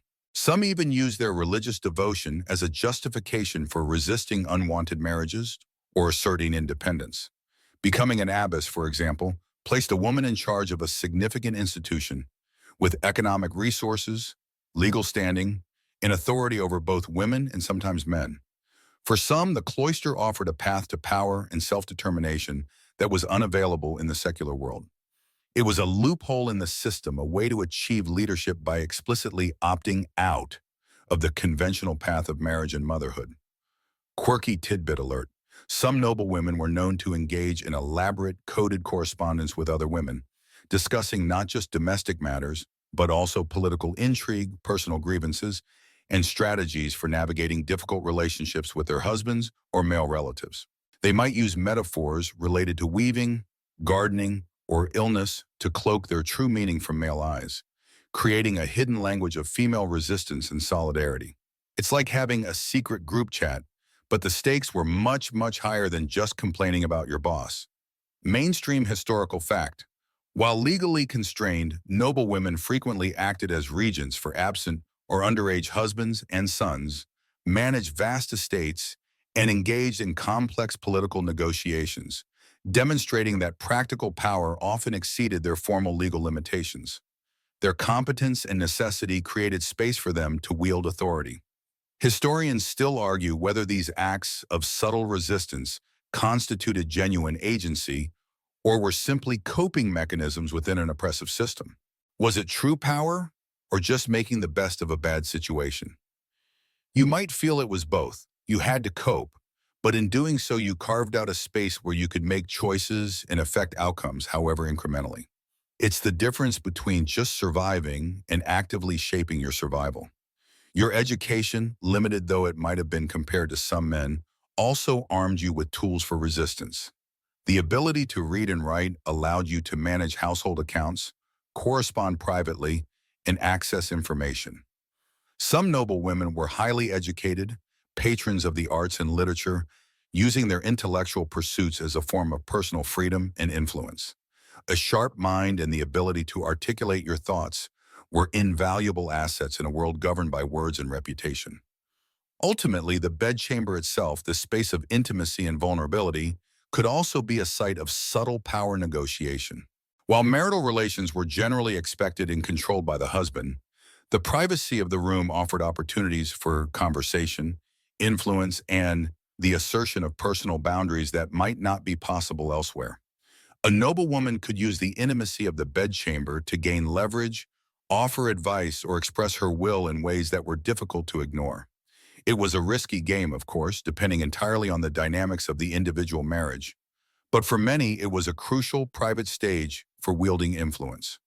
So as you move from the liminal space of sleep into the full demands of the day, Remember that while the cage is real, you are not merely a bird fluttering helplessly against the bars. You are a creature of intelligence and resilience, learning to fly within the cage, finding the gaps, and using the wind currents to your advantage. Your power may be subtle, hidden, and constantly contested, but it is real. It is woven into the management of your household, the education of your children, the alliances you forge with other women, the quiet conversations in rooms like this one, and the choices you make, however constrained. You exist at the intersection of strict rules and the persistent, quiet human drive for autonomy. The last embers of the hearth fire cast dancing shadows on the tapestry-hung walls as the castle settles into the quietude of night. Outside, the sounds of the day's labor have faded. The blacksmith's hammer, the distant bleating of sheep, the chatter of servants in the courtyard. A few night watchmen patrol the ramparts, their footsteps echoing faintly. But within these thick stone walls, a stillness descends. Your household, that bustling, complex organism you manage, is finally sleeping. The rushes on the floor rustle softly as you move, preparing for your own rest. The heavy linens of your bed are turned back, inviting you into their familiar embrace. It's at moments like this, as the day's demands recede, that you have a chance to reflect on the tapestry of your life. The interwoven threads of expectation, duty, constraint, and the quiet, often unseen, power you wield. You think back on the morning, the intricate dance of dressing, the careful presentation of yourself to the world. You remember the steward's report, the balancing of accounts, the endless logistics of feeding, clothing, and sheltering dozens, maybe even hundreds, of people who rely on your household. It's a massive administrative task, like running a small, very particular medieval corporation, except your employees also live with you and sometimes need help delivering a baby goat. No modern MBA prepares you for that. You recall the visitors, the nervous petitioner, the gossiping neighbor, the distant relative seeking favor. Each interaction was a negotiation, a test of your social skills, a chance to gather information or subtly advance your family's position. Remember that tricky conversation about the land dispute, or the carefully phrased compliment that disarmed a potential rival. These weren't just idle chats, they were moves on a very real chessboard, played out with smiles and polite phrases instead of knights and bishops. Though, given the stakes, sometimes you probably wished you could just smack a knight across the board. And then there was the political maneuvering, the letters sent and received, the alliances discussed, the influence you sought to exert through your husband, your family connections, or your own reputation for wisdom or piety. You are a woman in a man's world, yes, but that doesn't mean you are powerless. You are a knot in the network, a key node through which information and influence flow. While you might not hold a title that grants you a seat in parliament, you might hold the ear of someone who does. It's soft power, subtle and often invisible to official history, but undeniably real in the lived experience of the time. It's like being the person who controls the Wi-Fi password at a family gathering. Everyone needs you, even if they don't acknowledge it. You ponder the constraints you discussed earlier, the legal dependency, the pressure for heirs, the double standards of reputation. These are not abstract concepts. They are the bars of the cage you live within. You felt their weight today, just as you do every day. Perhaps it was the anxious worry about your own fertility, or the careful calculation of your words in front of a male relative, or simply the knowledge that ultimate authority over your destiny rests not with you, but with your husband or father. It's a constant, low-level hum of anxiety, like a faulty fluorescent light that just won't turn off. Yet you also remember the moments of subtle resistance, the spaces you carved out for yourself, the satisfaction of a household running smoothly because you organized it, the quiet understanding shared with another noblewoman, a fellow traveler navigating the same tricky landscape, the secret knowledge, perhaps, of delaying a pregnancy or finding solace and autonomy in your faith or intellectual pursuits. These acts, small as they might seem individually, add up. They are affirmations of your will, your intelligence, your resilience in the face of immense pressure. It's the medieval equivalent of finding a really clever life hack that makes your day just a little bit easier and nobody else knows about it. As you prepare for bed, perhaps your maid helps you with your hair or removes your outer layers. You think about your legacy. For a noble woman, legacy is often primarily viewed through the lens of lineage. Your sons carry on the family name, inherit the lands, and continue the bloodline. Your daughters make advantageous marriages that forge alliances and extend the family's influence into new territories. Your ability to bear healthy children, especially sons, is crucial to this. Every child you brought into the world, every risky childbirth you survived, contributes to this continuation. It is in many ways your most significant contribution according to the values of your time. But your legacy is more than just a list of births and marriages. It is also the reputation of your household, a reflection of your management, your hospitality, your piety, your generosity. Did your household run efficiently? Were the servants well managed? Were guests received with appropriate ceremony? Was charity dispensed to the poor? These things mattered, not just for practical reasons, but for the family's standing in the community and at court. A well-run household reflected credit on the Lord, yes, but everyone knew it was the mistress who was truly responsible for the domestic realm. You built that reputation day by day through countless decisions and interactions. It's like building a brand, but instead of catchy slogans, you used perfectly laundered linens and generous alms. Your legacy is also woven into the lives of your children, beyond just their roles as heirs or political pawns. You shaped their early years, taught them lessons, instilled values, or perhaps secret strategies for navigating a difficult world. Your influence on your children, particularly your daughters, could be profound. You taught them the skills of being a noblewoman, managing a household, reading, perhaps writing, understanding social etiquette, and navigating the complex power dynamics they would face in their own marriages and households. You passed down not just practical knowledge, but also the wisdom born of your own experiences, the quiet understanding of where the real power lies, even within the strictest rules. You were the original momfluencer, but instead of promoting vitamins, you were promoting strategic alliances and how not to get poisoned. Consider, too, the impact of your piety. Noble women were often significant patrons of the church, founding convents, endowing chapels, commissioning religious art and manuscripts. This wasn't just about personal salvation. It was also a public act that enhanced the family's prestige and offered a potential path for widowed or unmarried daughters. Your religious devotion could provide moral authority, a network of support, and a degree of independence if you chose a monastic life. For some, this patronage created a lasting physical legacy in the form of buildings or artworks that survived for centuries. Quirky tidbit. Medieval sources sometimes describe noble women having personal bedtime rituals intended to influence their dreams or ward off evil spirits during the night. These could include specific prayers, placing religious objects under the pillow, or even consuming certain herbs believed to induce prophetic dreams or ensure restful sleep. Imagine needing a whole routine just to ensure your dream wasn't about your steward stealing flour again. Mainstream historical fact. While their legal status was subordinate, noble women frequently managed estates directly, particularly during their husbands' absences, on crusade, at court, or in war, or after becoming widows.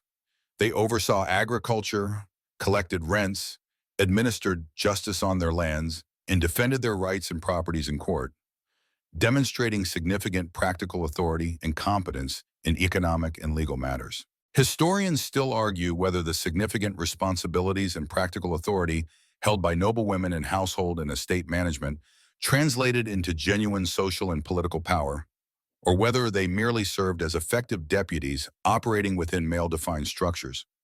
Were they truly powerful figures, or simply highly skilled administrators keeping the patriarchal wheels turning? As you lie here, perhaps you feel it was a bit of both. You kept the wheels turning, but in doing so you gained leverage and influence over the direction they took. So here you are, at the end of another day in your life as a noble woman.